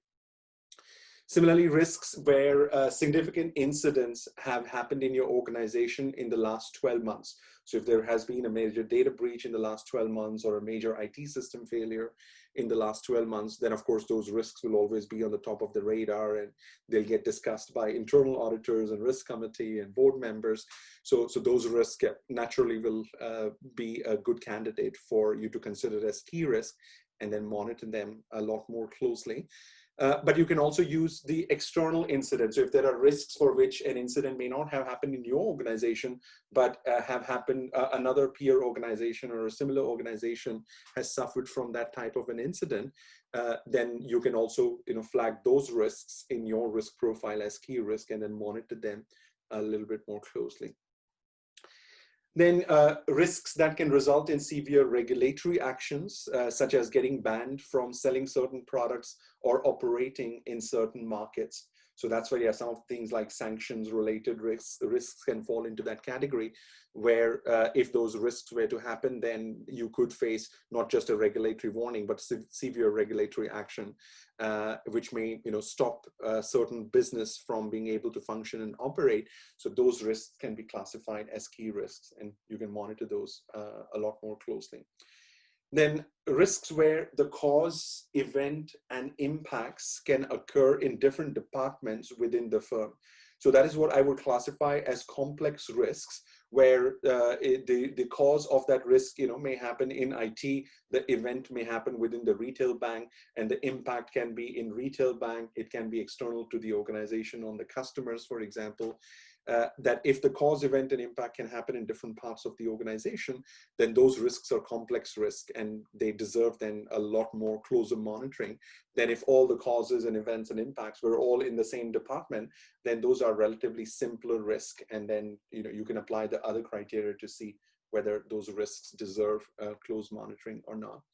And then the last one is any risks where there are any open audit findings either raised by the internal audit team or the external audit team. So they automatically get into all the management report, and everybody will continue to ask questions on any risks associated with any audit findings. So that can be another criteria you can use to identify which of the 100, 200 risks you have on your risk register deserve closer attention, closer monitoring. Okay, so these are just examples of what I have seen different organizations use. So you can again pick 2, 3 of these. You can pick a combination of these, but you need to pick the ones which are relevant for your organization. And the way you will know that you picked up the right criteria is that after applying this criteria, if you the key risk is more than 20% of your overall risk register, then you have not applied the criteria correctly. So your filter should result in less than 20%. So if I have 100 risks, then I should get 20 or less risks as my key risks, because out of 100, I can't get 60 as my key risk, because then my criteria is not stringent enough. I need to apply a few more criteria to reduce that list so that it sort of gets to under 20%, because otherwise you'll still have that challenge of too many risks to monitor. And then if you don't have the resources, it'll become difficult for you to know where do you spend your limited resources. Okay. So once you've identified your key risks, then that's where you can decide to use key risk indicators to monitor. So key risk indicator sort of is like a thermometer, where you insert it in a patient, and then it tells you is the temperature low or medium or high, and KRIs are something like that, where they provide an effective means to monitor changes into the risk exposure. And then of course, using KRI, you can monitor the causes, or you can monitor the impacts, or you can monitor your controls or incidents or issues. So all those bits which we saw about a given risk, you can use key risk indicators to monitor any of those aspects about a risk. And they typically provide early warning sign on changes to the risk exposure so that you can take some appropriate remediation action. So that's ideally should be the objective. And once you've identified your key risks, then you can decide. So typically organizations have 2 to 5 KRIs they assign to each of the key risks, so that because each key risk indicator will give you like a particular angle on that risk. And if you have 2 to 5 KRIs, then you might get a complete picture, based on which you can decide whether there is a overall problem with how we are managing that risk at the moment. So the key question I get in this case is, Manoj, it is really difficult for us to define leading KRIs, that most of our KRIs are lagging KRIs. So I wanted to highlight sort of that challenge and how we can address that. So if you want leading key risk indicators, which are basically indicators which will give you an early warning sign before an incident happens. So then if you want those leading key risk indicators, then you need to look at the causes of that risk. Because if you look at the impacts, you're not going to find any leading indicators on the impact side of the risk. So that sort of is where the key difference, where a lot of organizations, they don't spend enough time on understanding the causes of the risk. They will spend a lot of time understanding the causes when an incident happens, but it's already too late. You want to analyze the causes before those incidents happen, because that's where proactive risk management is just about managing the causes. So if you want to reduce the likelihood of a risk from happening, don't manage the risk, manage the causes of that risk. So if you understand the causes of that risk in a lot of detail, then you will be easily able to come up and identify leading key risk indicator. It becomes very easy because if there are 5 or 6 key causes, then now you just need to see which of those causes you can monitor using an indicator, and that becomes your leading indicator. And then your lagging indicator then is about the event and about the impacts. So that's where they will tell you after something has happened, so that you can then take action and maybe reduce it. So customer complaints would be an example of a lagging indicator, because the complaints will only go up when something bad has already happened. It will not give you necessarily an early warning sign that something may happen in the future. So customer complaints would be an example of a lagging key risk indicator, which is focusing on the impact side of the risk. Okay, so leading key risk indicators, and if you're still not able to identify leading key risk indicators, then let me know, and I can help you out depending on what risk examples you are working with. But I promise you that if you look at the causes in detail and you try to understand the causes in detail, very, very easy to identify 2 to 5 leading key risk indicators. So let's look at some examples in this case. So in this case, we have unplanned outage of customer-facing IT system, and one of the cause which can increase the likelihood of that is presence of open defects. So if I now want a leading indicator for this particular risk, then I can define an indicator called number of open defects in my customer-facing IT system. Because if the number of defects start to go up, then I know that more things can go wrong, so the likelihood of the risk increases. So this would then become an example, but I was only able to find that out because I then first did the analysis of the cause, and then I said, okay, that this is the important cause, so now what number do I have which I can monitor, and that's how I define that as the key risk indicator. If I take another example, so in this case, the risk is theft of customer data by cyber criminals. So one of the causes here would be if there are lots of unpatched security vulnerabilities. So if there are 50, 60, 100 different servers we have within our IT infrastructure where a security patch is available, but we have not applied that security patch. So if there is a presence of unpatched vulnerabilities, then that increases the likelihood of cyber criminals targeting our system. So in order to monitor that particular cause is where I can then have a key risk indicator to say, okay, how many unpatched security vulnerabilities do we have in the organization at a given point in time? And that can be a daily indicator or it can be a weekly indicator. And if that starts to go up, then that will give you an early warning sign to go and do something to make sure those security patches get applied. So they're not left open for cyber criminals to come and attack our IT systems. Okay, so that's where causes is where you will find your leading indicators. Then each KRI, once you have identified that, okay, this is the indicator I want to monitor, then you can typically organizations define your red, amber, green thresholds. I've also seen some organizations use like purple and light red. So you can define however many ranges you want, but typically a red, amber, green should suffice from what we want to do from monitoring purposes. When defining the thresholds, you also want to define what actions will need to be taken if that indicator becomes amber or that indicator becomes red. So in a lot of organizations, they define those indicators, but they don't define what action should be taken.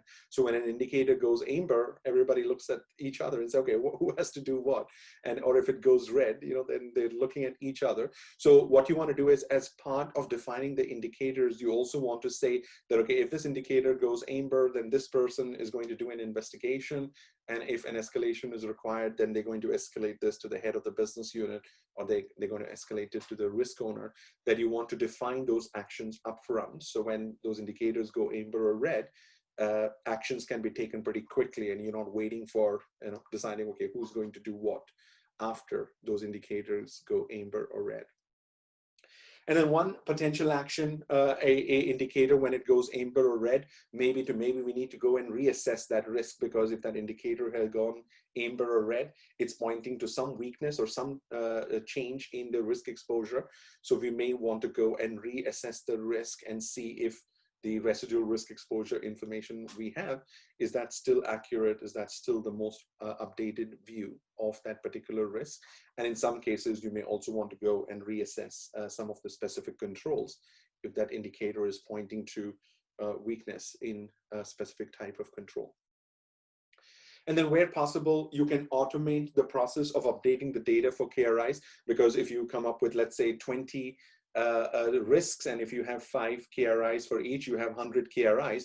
If you try to update those manually on a daily, weekly, monthly basis, then it becomes a very cumbersome exercise. So this is where I've seen a lot of organizations start with a KRI project, but they put everything in a spreadsheet and then they capture it manually, and then it gets captured manually for the first week and second week, and by the 4th or 6th week, only 60% of the indicators are getting updated. By the 8th week, only 20% of the indicators are updated, and soon people lose trust in those indicators, because some indicators are updated, some indicators have not been updated. So everybody then stops using those indicators.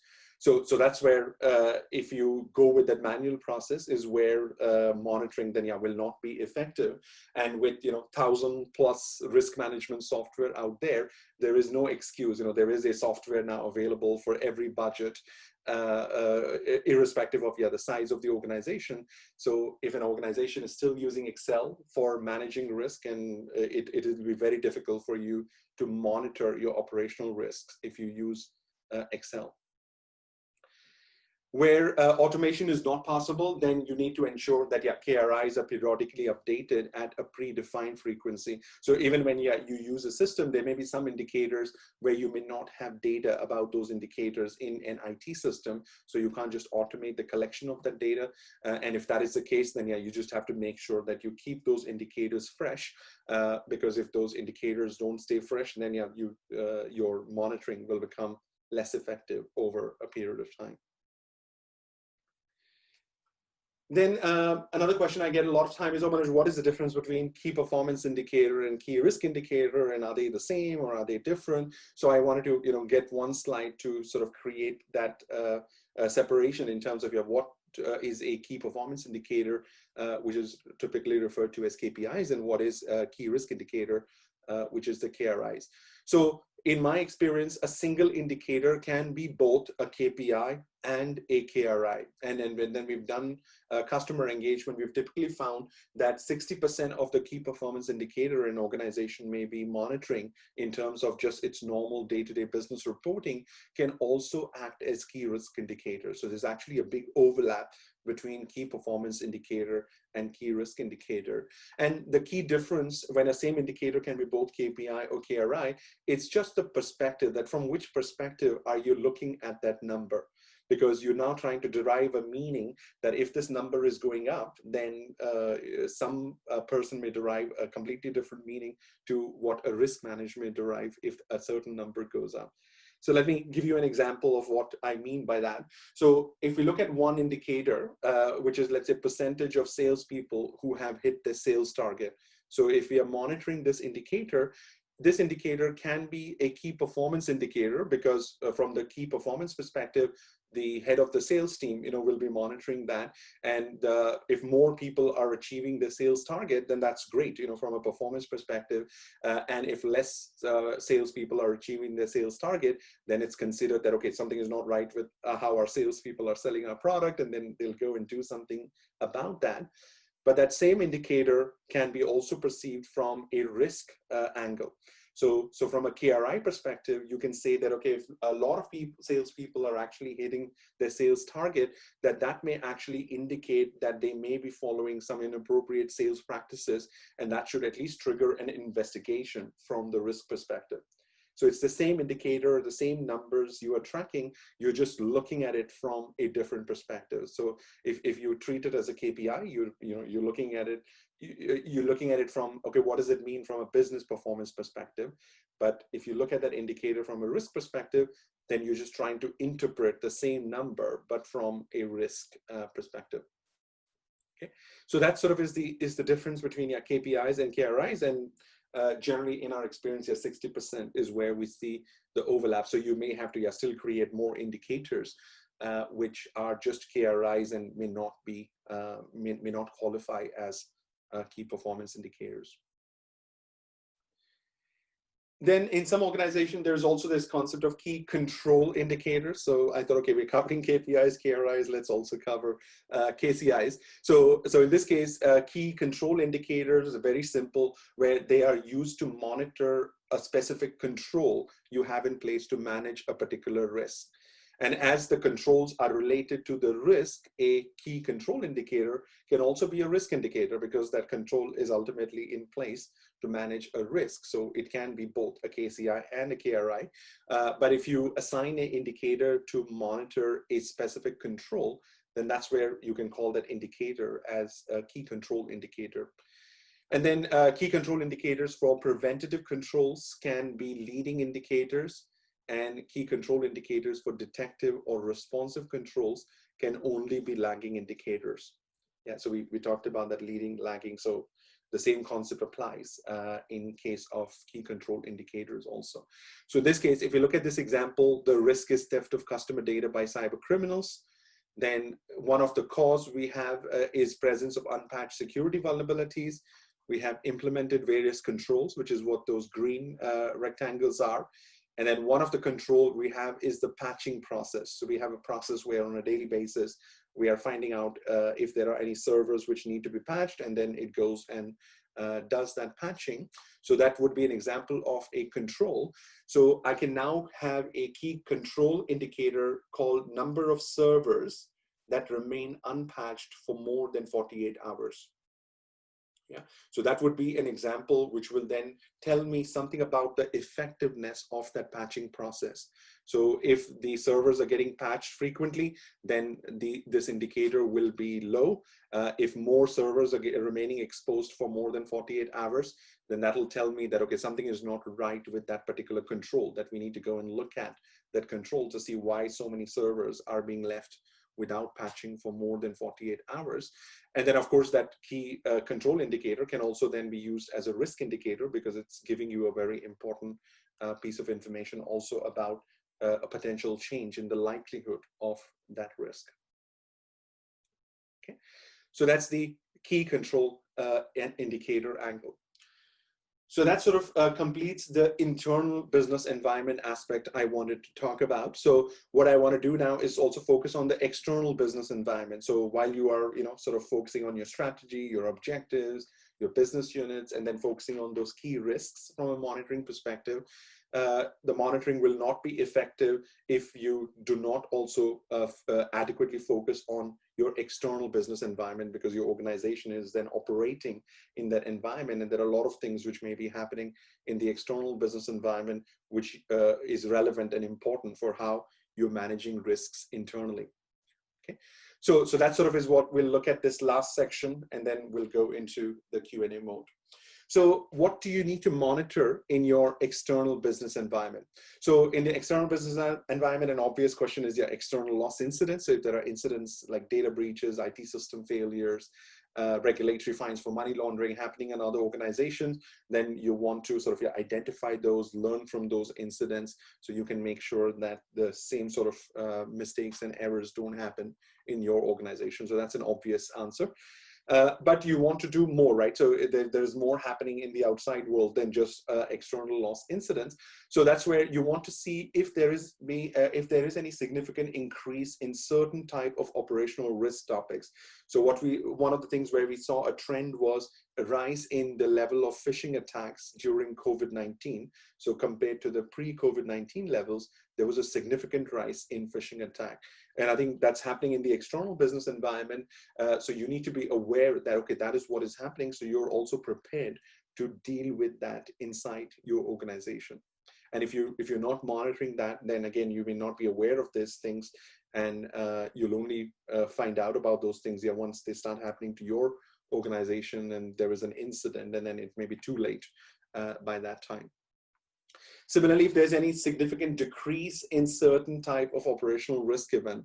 So there was an article published recently where FCA in UK, they have dropped 7 of the 14 criminal probes they were doing on money laundering violations since the beginning of 2020. So this is an example where there was a drop in the level of cases they were pursuing. And again, it's good to know this sort of information because it may be relevant in terms of how you are looking at that risk and what you may want to escalate to your board or senior management from a regulatory or a compliance perspective.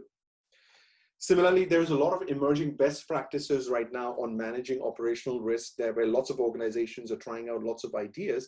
So it'll be great for you to monitor, okay, what is happening in the outside world, and can we learn from these different best practices? So one example is where a lot of organizations are using AI for detecting money laundering and cyber attacks. Another example is a lot of organizations are starting to use biometrics for addressing external fraud.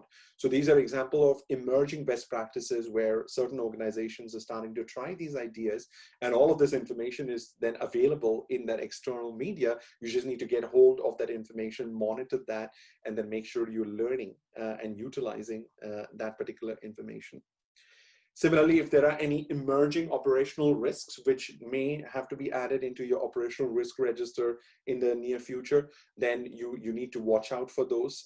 So one sort of new operational risk, which is, if it's not on your risk register, will soon be on your risk register, is mis-selling of products and services due to the decisions being made by your AI-based model.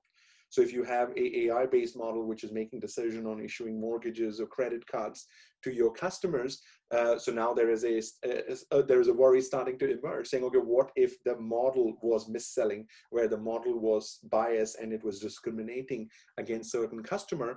Generally, when we talk about mis-selling, we're talking about sort of rogue salespeople. But in this case, it's not the salespeople who are mis-selling; it's the AI model which is making the decision. That's where organizations may then get fined for discriminating or mis-selling products and services because those decisions were made by biased or incorrect AI models. So in terms of loss incident, then what are the typical avenues or organizations from where you can get that data? So one sort of common organization for getting access to loss incident data is the consortiums. So this is where we have ORX, for example, which is a consortium of large international banks, ORIC, which is a consortium of insurance and asset management companies, BBA Gold, which is a consortium of banks, mostly in UK from what I understand and know. So there are, and of course, yeah, there are 50, 60, different consortiums in different parts of the world focusing on financial services in their particular jurisdiction. So that's a great way to get access to external loss incident data, which has happened in other organizations. But something to watch out for is that to get access to that data, you need to become a member of these consortiums. And then in order for you to get data, you also have to submit your loss incidents to this organization. So they collect the loss incidents from all the members, they anonymize it, and then they share that collection of everybody's data with all the members.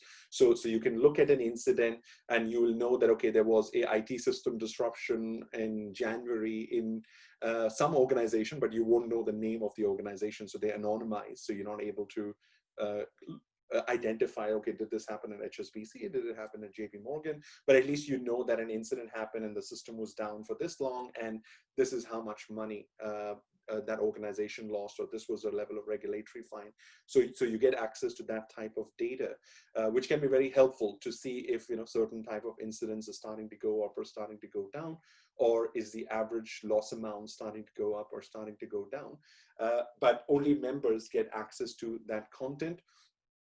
And then the loss content is then restricted by the scope of the members. So if in that consortium there's only 40 banks who are the members, then you're only getting data for those 40 organizations, but there are 5,000 banks, around the world. So it's a great source of data, but it'll probably not give you the complete picture of what is happening in the overall industry, but it's better than nothing.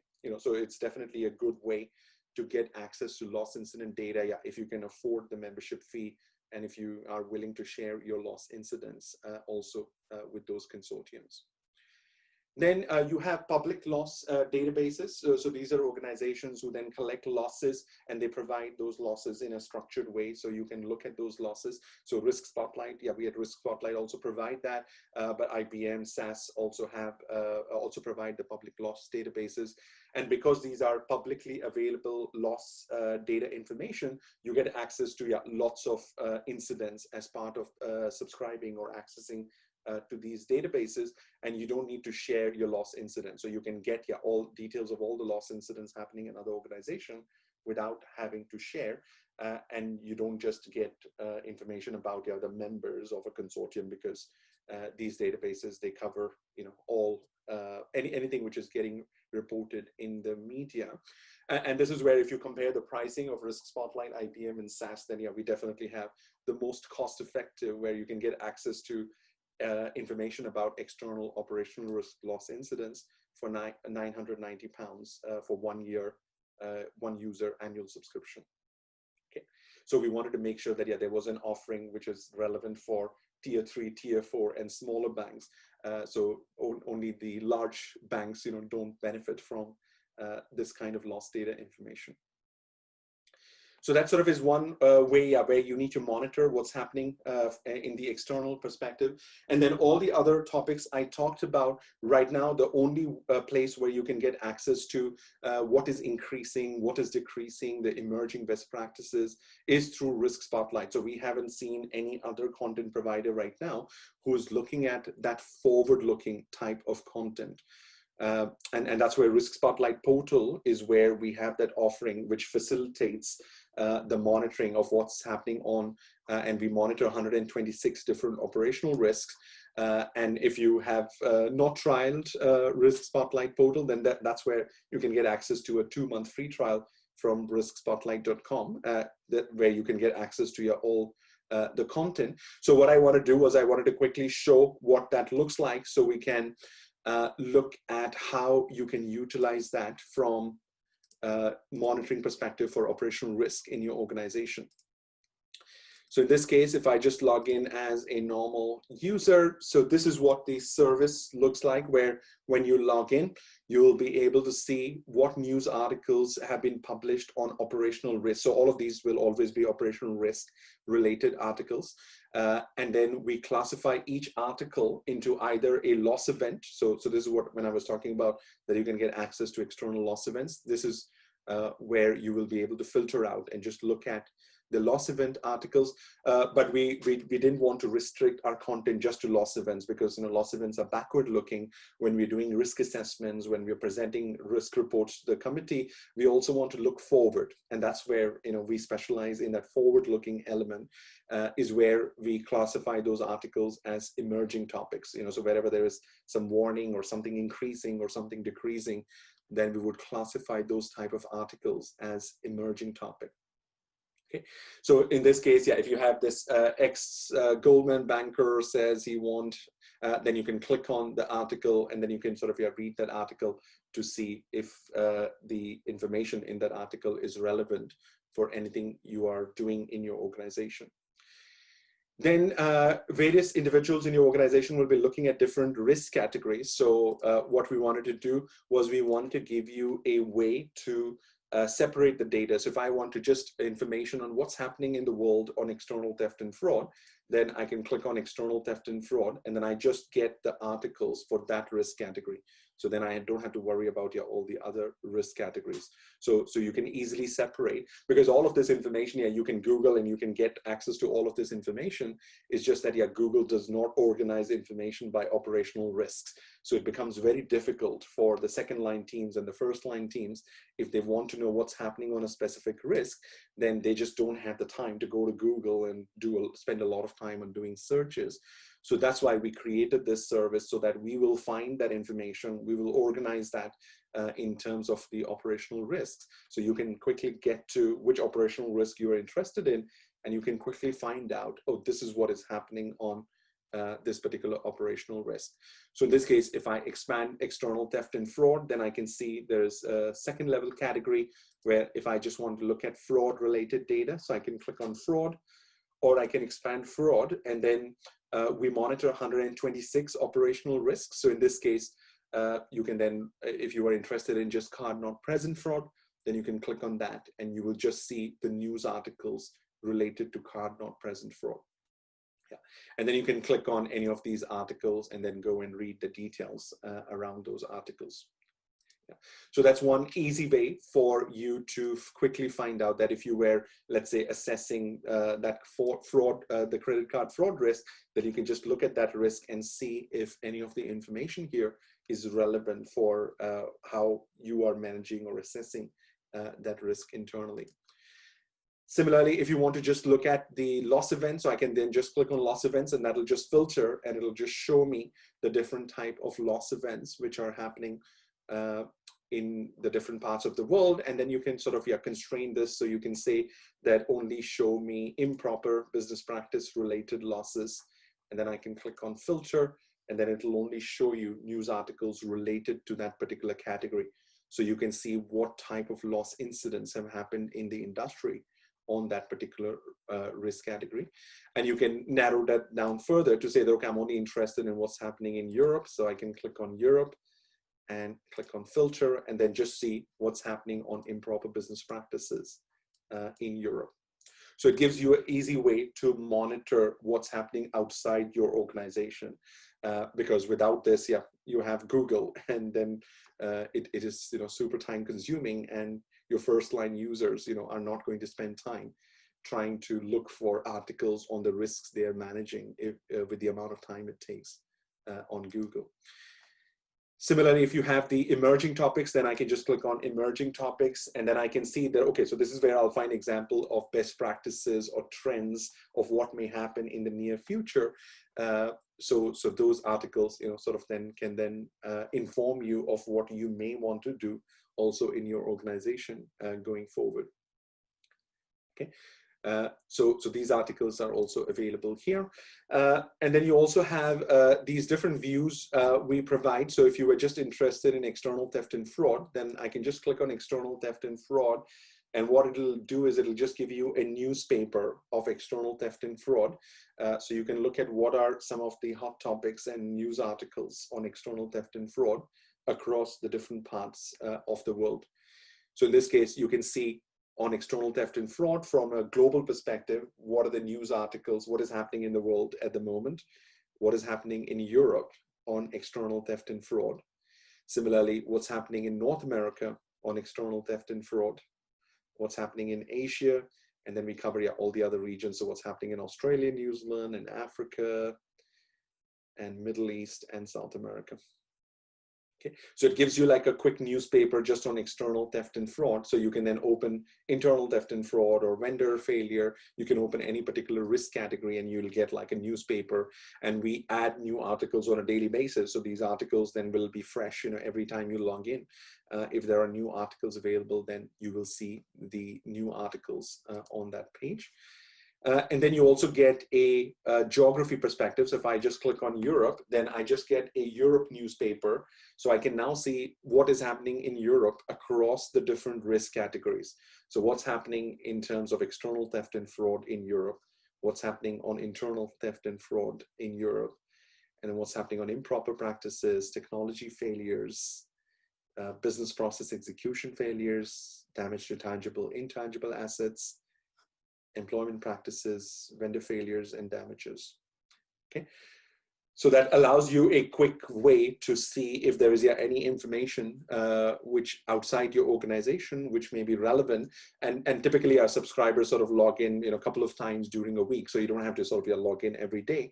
But if you log in a couple of times during a week and see what's happening, then it can keep you informed about any potential issues outside your organization, which may be relevant, for you to also discuss in your own organization.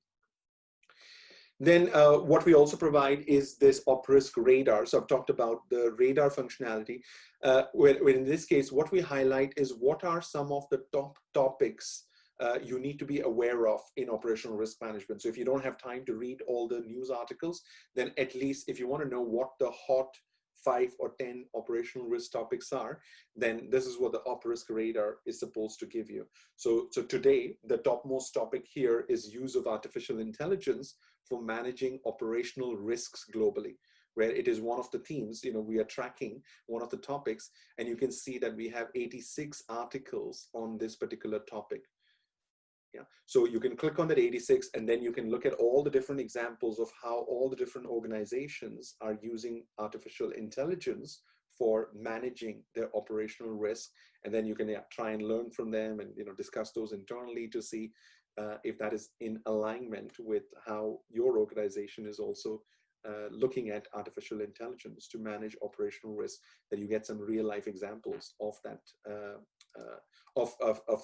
those type of best practices. But if you see, the very next topic is also cyber criminals are using AI to launch large scale sophisticated cyber attack. So AI is being used by us internally to make our risk management effort more effective. But cyber criminals are also using that. So that's another topic. And in this case, I have 10 articles, so I can click on those 10, and then I can see what sort of articles have been published on that particular topic, where cyber criminals are starting to use AI, for launching sort of large, sophisticated cyber attacks in the future. So that's what the op-risk radar is doing, that it's giving you at a given point in time, depending on the news articles we're monitoring from all around the world, we will tell you, okay, here are the top 5, top 10 topics you need to be aware of, so that if a certain topic sort of bubbles up into the discussion, then your team should be thinking and talking about those topics, so you're not caught unaware around those topics. So that's what the op-risk radar will do, that it'll always keep updating what the top topics are. Then the last thing I wanted to show was the analysis. So this is where we publish publications. So if there are any reports which have been published, then you will see those reports here. So for example, Financial Stability Board, they published a consultation or a report of a survey on outsourcing and third-party relations. So you can click on that and then see that particular publication. So normally these publications are like PDF files, where they're long PDF files rather than a news article. So that's why we've separated those publications, because sometimes there's really good information in these publications where they normally have surveys or best practices. So you'll find a lot of good ideas and examples on how to manage the risk by looking at these publications. And within that analysis tab, we also have a deep dive section. So this is where on a monthly basis, we share a list of topics with our subscribers, and they pick and prioritize the topic, and then we do a deep dive analysis of that topic. So last month we did managing risks of remote working, which is what our subscribers had identified. So as part of that, what we do is then our team then does a very detailed analysis, and we present the finding of our analysis in 3 to 4 pages, because our subscribers were very clear that they don't want a 20-page report, they want a 3 to 4 page report, because these are heads of operational risk, members of risk committee members. They won't have time to read a 20-page deep dive. So what we try to do is we try to summarize whatever the topic is in 3 to 4 pages at the executive level. So if you don't have time to read all the details, by reading this deep dive, you'll get a good idea on the topic, and then you can at least have an intelligent discussion around that particular topic. So in this case, we provided an overview of the risks around remote working. We published some of the key statistics of how many organizations are looking at sort of making remote working as a permanent arrangement even after COVID-19. And then we gave examples of all the different ways in which operational risks can happen due to remote working model organizations have adopted. Okay, so these are all the different flavors in which risks can happen. And then if you were using this for monitoring, then this is where now you can go and see whether these risks are reflected in your risk profile and in your risk register. Because if some of these risks are not reflected, then maybe there is gap in your risk register, and you need to make sure your risk register is updated so it reflects the current business environment you are operating in. Then we gave examples of controls to say that, okay, what sort of controls now you need to put in place, or if you already have those controls, you may have to change those controls to manage those operational risks now related to remote working. So we then gave examples of controls for people related risk. We gave examples of controls from a technology related risk. We gave examples of process-related risk.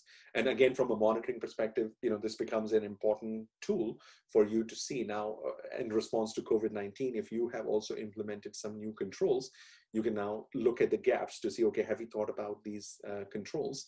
That it just becomes that additional piece of information which can plug certain gaps you may not even be aware of you have in your risk and control register. And then for people who are interested in detail, we always provide hyperlinks to interesting information. So in this case, these are all the different guidance which were published by different organizations on how to manage risks of remote working. So we give that detail. So in case somebody's interested and they have time to read details, then they can hyperlink and go and read those detailed documentation. Okay. So that sort of is an example of how we collect operational risk related content from around the world, and we organize and categorize that by the different risk categories so that you can easily pick a particular risk category.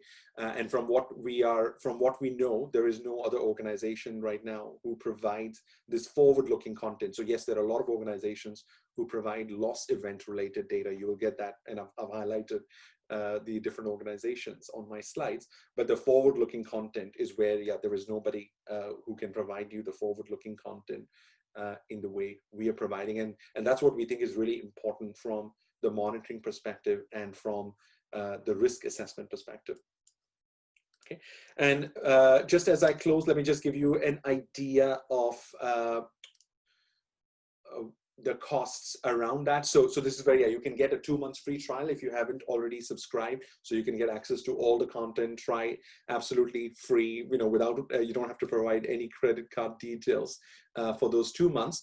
But then if you find the content is relevant, then this is the sort of pricing we are talking about, which is where we wanted to make sure that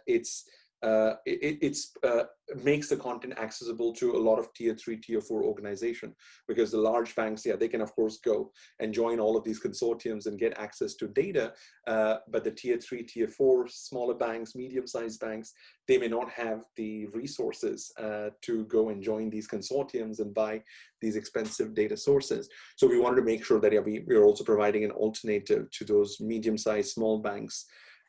So this is the sort of pricing where, for a 1 user subscription for 1 year, you just pay $9.90 and you get access to all the events and incidents and all the history of the events and emerging topic related content.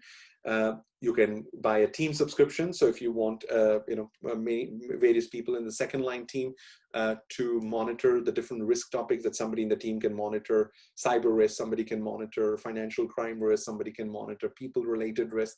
Then if you want to allocate the monitoring by different individuals, then you can buy a team license. And what we're starting to do is a lot of organizations now also want to give access to the first line users, because at the end of the day, that's where risks are being managed in the first line. So you also want to give first line risk owners the tools to see what's happening outside your organization. So we're also starting to see a big uptake where the second line teams are also buying this corporate subscription, where you can have up to 200 users in your first line, second line, third line, who also get access to all this great content. So it allows them to then monitor and see what is happening to complete that picture we started with. So this is where the effective monitoring is about your internal environment and external environment. And that's where we think that, yeah, we have a really good offering in terms of helping you identify what are some of those external topics you need to be aware of in the portal. Okay, so that brings me to the end of what I had planned for content. So let me now see, there were some questions which came on chat. So this is the time now you have to think about the questions. So we have a good 28 minutes for the Q&A. So happy to go into details of any of those topics. So let me see. So how should one manage emerging risk, and what's the best practice emerging risk framework setup? Also, do you have any thoughts on risk owners and who should be ultimately responsible at all levels of the process? Okay, so there are two questions there. Let me just read out another question to see which one can I answer first. So could you please elaborate on when and how to develop KRIs, or if there are any resources available for reference on this subject? Okay, also the difference between risk owners and control owners and attributing owners of KRIs. Okay, all right, so there is some overlap between those two questions. So let me take that question around. Yeah, could you please elaborate on when and how to develop KRIs versus key control indicators, or if there are any resources available for reference on this subject? So I wouldn't get too hung up on your KRIs and KCIs, you know, whether you need KRIs or whether you need KCIs. So if I just go back to that slide, what is important is that once you have identified your key risks, so if I go to that particular slide. Yeah, so this is where you apply some criteria. So let's say if you have 100 risks, you apply the criteria to identify what are the most important 10, 15, 20 risks, which you want to monitor closely. Once you've identified your key risks, then you want to at least have 2 to 5 indicators for each of those key risks. And if, you know, some of those indicators also happen to be indicators related to control, then great, you know, then you can, that is okay. But I wouldn't get too hung up on, you know, when to do KRI or when to do a KCI. So I would at least say for a given key risk, at least 2 to 5. And if it's a big risk, then in some cases, yeah, you may need more than 5, but I think 2 to 5 normally suffices to give you a sort of a holistic picture about that particular risk. So if out of 5 key risk indicators, 1 is amber and others are green, then you know that, okay, overall we're still okay. But if out of 5, 4 become amber or 4 become red, then you know something big has changed, and you need to go and investigate that. And if your indicator that happens to be about a particular control, then that's where you can assign that indicator to the risk, but also assign it to a specific control, if, you know, that helps. And then you can call it as a KCI and a KRI.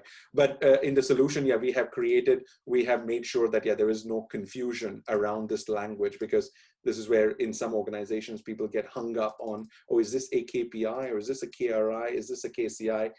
For us, it's just an indicator. The job of the indicator is to raise a flag so I can go and, you know, I can go and do something about it. So in our solution we have created, I don't use that language at all. So we're just calling these as key indicators.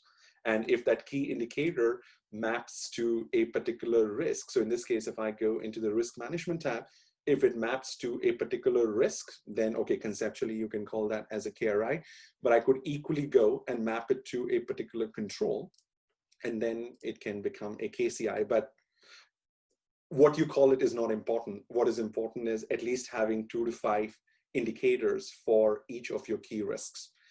And then it's possible that your one indicator can also be a KCI, can also be a KRI, can also be a key performance indicator. But don't get worried with that language. It's not important to have that distinction of, oh, this is a KPI and not a KCI. And there are resources. Okay, so something I wanted to point out, that if you do need help with key risk indicators, then something we also provide as part of the content offering. So if you go to our website, then we also have a operational risk library, which I didn't talk about, but because there is a question on that, let me just cover this, where the operational risk library is where we have documented the 126 operational risks, which are relevant for all financial services organization. And then for each of the 126 operational risks, we have documented the causes, the controls, the early signs of risk, and the key risk indicators, and the financial, reputational, and the business impacts. Okay, so that's where that if you don't know what indicators you should have for certain type of risk, and you want to sort of fast track that work, because of course you can do all that thinking and get consultants and do thinking with them, but all that sort of takes time and cost. But in our case, if you want a fast track way to get access to those indicators so you can quickly build and decide what indicators you need, then that's where this library is one option. And this is where you can see an idea of the numbers, that we've got 1,766 key risk indicators against those 126 risks.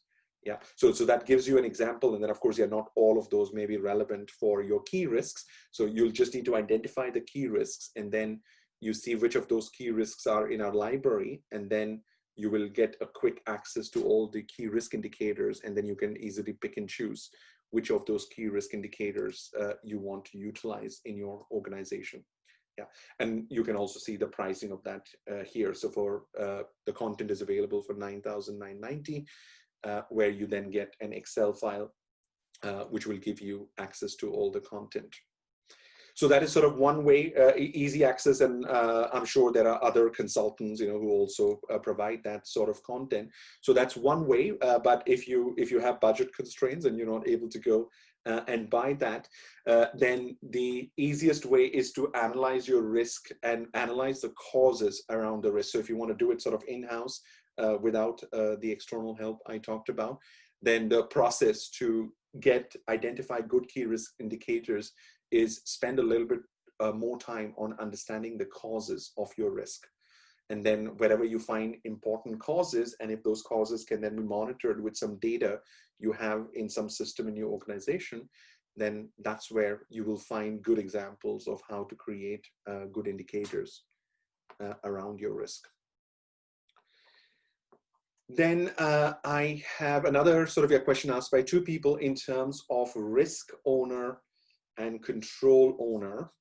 And then of course there is the KCI owner. Okay, so let's cover that concept with an example we have here. So if I just go and open a particular risk, so let's open this theft of customer data risk.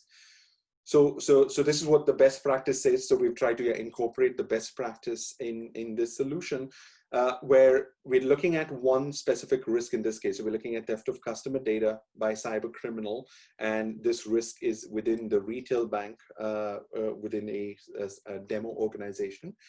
So in this case, ownership is divided into two aspects. So you normally will have an executive owner, and you will have a coordination owner.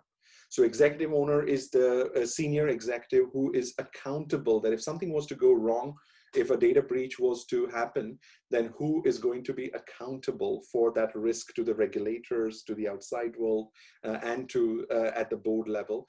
That's who we would define as the executive owner. So they're definitely accountable, but they are very senior people. They may not have time or the skills or the capabilities to manage that risk on the day-to-day basis. So that's where they delegate the day-to-day management part of that risk to a coordination owner.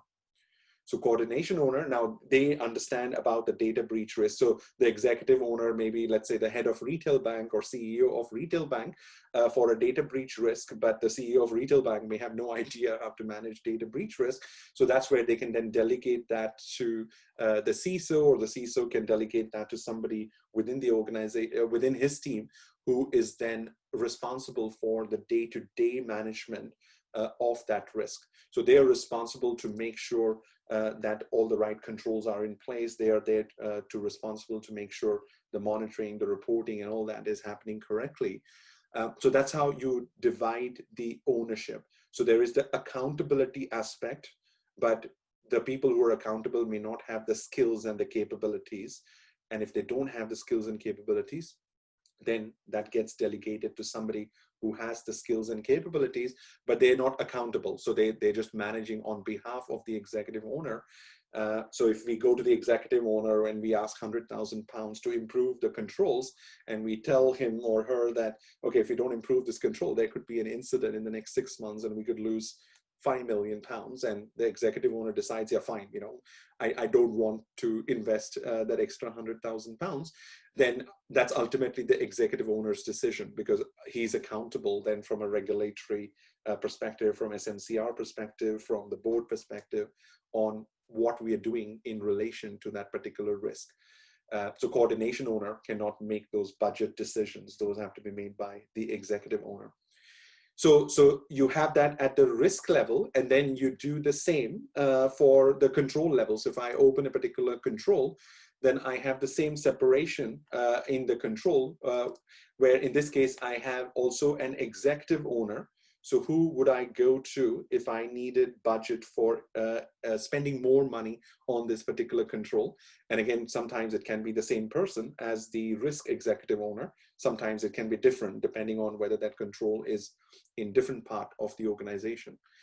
And similarly, you have the coordination owner, who then who's making sure the control is performing and operating effectively, so they know the day-to-day aspect around that control, which the executive owner may not know. And then you have the performers, who are then actually doing the control and executing the control on the day-to-day basis. So if I just bring up an Excel file so we can sort of capture what we talked about. So from the ownership perspective, the aspects we are looking at is accountability and skills and capabilities. So if that is present within the same person, then one person can be both the executive and coordination owner, but it's unlikely that you will have that in most cases. So your accountability will generally be a senior person, and then they delegate the day-to-day management of that risk or the day management of that control to somebody separate. So in our language, we're calling this as the executive owner, and this is the coordination owner. Okay, so that sort of is one way to look. So you start at the top of your organization and you will find your executive owners, but for your coordination owner is where then you need to see who is having that responsibility for delegated, and then you keep coming down in your organization hierarchy till you find the person who actually then has the skills and capabilities, and then you need a official acknowledgement that the executor owner is delegating that responsibility to that particular person. So there needs to be some formal sign-off around that. So that was the risk and control owner. And then there was also a question around key risk indicators. So if I, for the same data breach risk, if I look at the indicators, so let's open one of the indicators. Then what you can also have from an indicator perspective is you can also have an executive owner, which in this case, will signify who do we need to escalate that indicator to. and the coordination owner will be then who is collecting that data on the monthly basis. So in this case, if this is a monthly indicator, so somebody now needs to collect this data. So that's where I am assigning the coordination owner. So that's the person, or it could be a group of people if it's a team, who are collecting the data. And if any of those indicators become red or amber, then I have assigned an executive owner who will then receive those escalation, and they are the ones then who can do that investigation and see whether it needs to be now communicated to a wider group of stakeholders or not.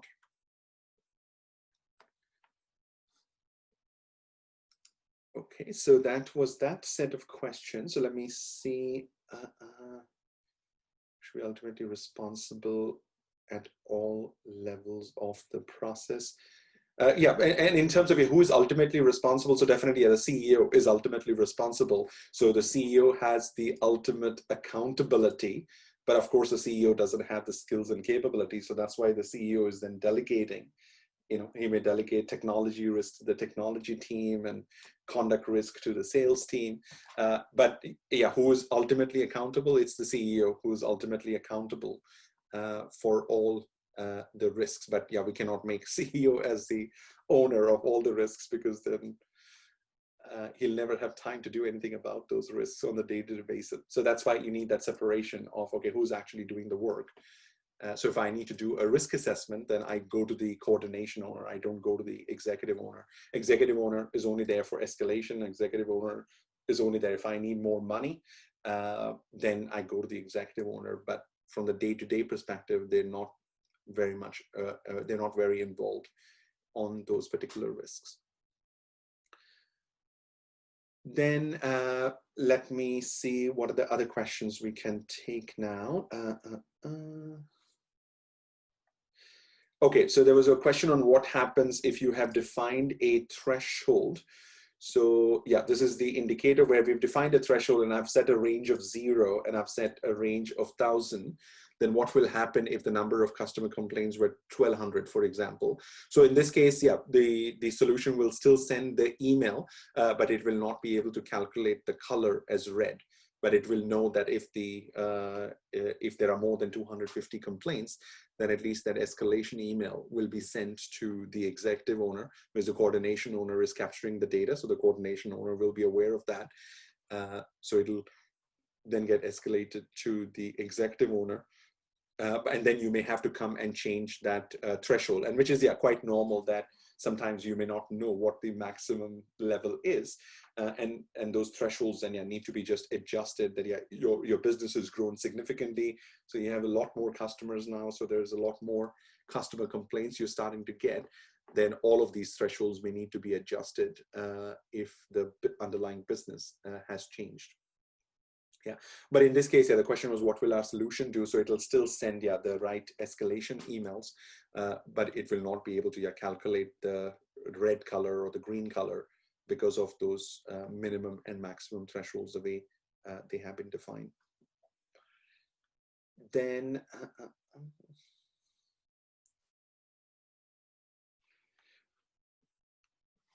how you advise mapping conduct risk subtypes to the overall risk taxonomy. Okay, so I can take that question. So in terms of mapping conduct risk subtypes to the overall risk taxonomy. So for people who are interested in that, there is a good resource available here for free. So if I just show you where that is.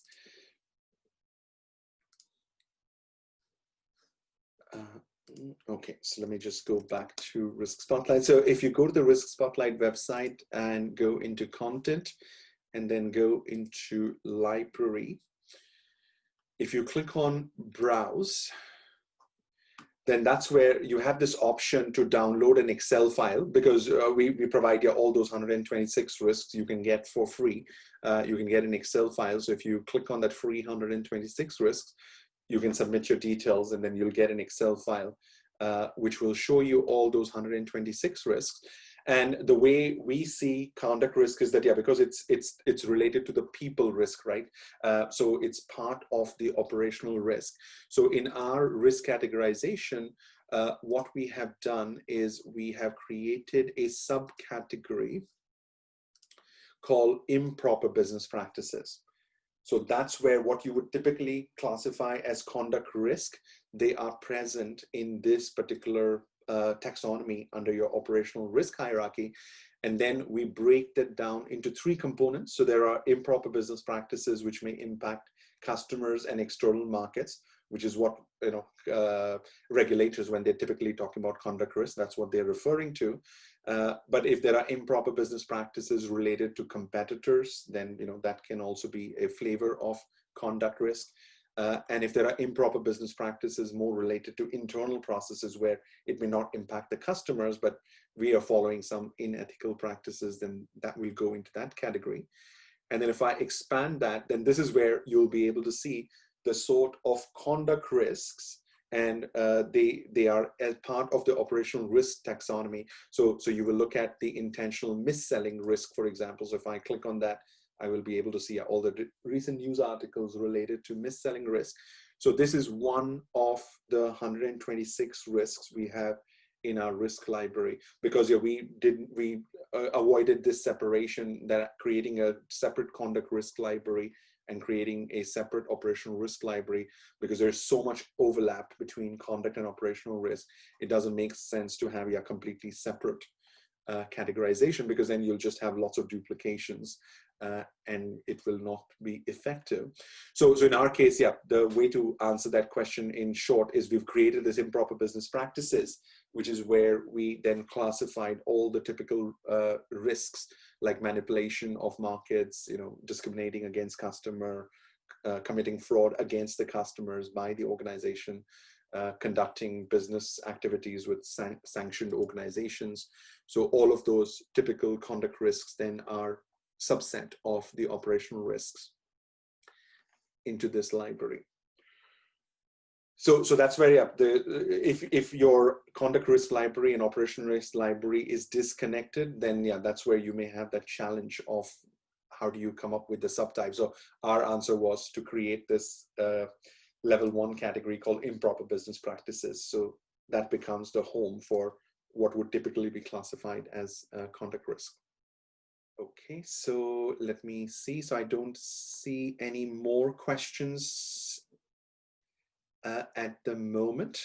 Okay, so if there are no more questions, I'll stay here for another 5-10 minutes in case, yeah, there are questions or anything on emerging risks. Okay, good one, James. So let me cover emerging risks. Okay, so emerging risks I covered as part of the external content. Yeah, so this is where, as part of monitoring, yeah, that external, because you'll only find out about emerging risks if you're monitoring your external business environment.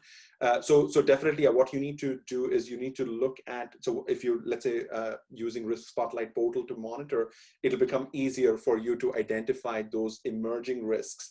And I gave an example of an emerging risk which may not be in the risk register of many organizations today, but may soon get into your risk register around mis-selling. And we've already had a case with Apple credit card, where that already materialized, so that there's at least one loss event in related to that, but it's still relatively new. So because a lot of organizations are still not using AI to make those customer decisions, but as AI gets more adapted, then of course that risk will become more common. We'll start to see more incidents in relation to that risk, and it'll become as part of business as usual.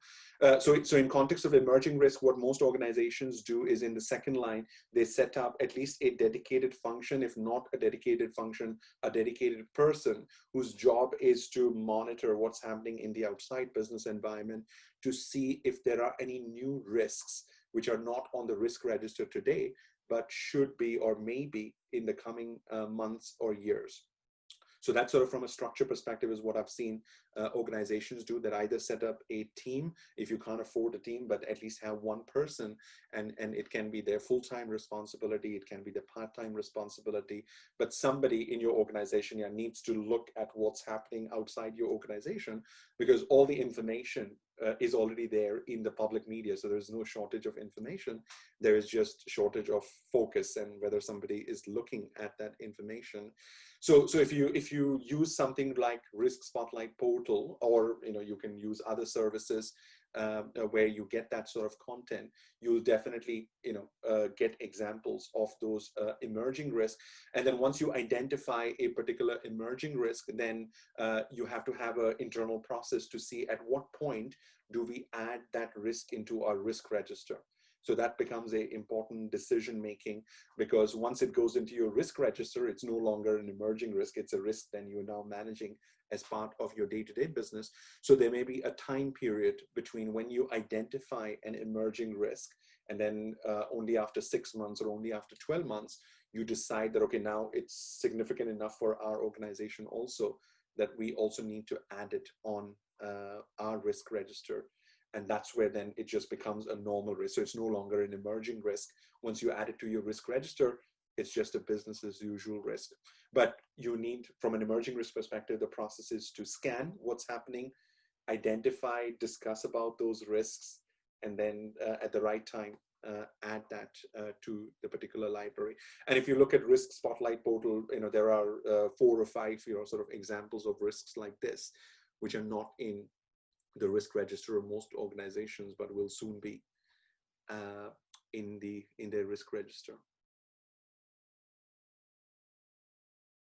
What do you see? Okay, so one question is, what do you see as top emerging risks for the bank? I think it's mostly around the AI is where, we're starting to see, especially around the AI ethics, AI biases. So as more organizations start using artificial intelligence to improve their processes, to manage the risks, that AI, is also has its own element of risks. So the more an organization starts using AI, the more the nature of the risk profile of the organization changes. So from the top of my head, from the operational risk perspective, so we're not looking at the broader strategy, because there's a lot more things happening at the strategic risk layer, but at least at the operational layer is where we're starting to see, as the adoption of AI increases, there are a lot of changes we will have to do in how we assess risk, because in some of the organizations right now you have to do a manual likelihood and impact assessment of the risk, but now we're starting to see technologies where AI can actually look at the data, and based on the data it can do the likelihood and impact assessments. So there is a lot of changes happening on the AI front, both from a business and risk perspective. But because those AI models have their biases, there is this whole discipline. If you look for AI ethics, you'll find that a lot of organizations right now are doing thinking around that how do we make sure that as we use AI, it gets deployed in the right way. It's not discriminating against our employees. It's not discriminating against our customers. We continue to be sort of fair in how we make those decisions to issue loans and credit cards. So definitely from an emerging risk perspective, those risks associated with AI is something from our monitoring is definitely on the top of the radar. Okay. So, that exactly brings us right on time at the end of the session. So that's where I'm leaving my email address and my LinkedIn profile. So if you have more questions, always happy to have discussion. So if you want to send any follow-up question, we can organize a Zoom sessions. If you want to go into anything we've discussed in more detail, then happy to help out with that.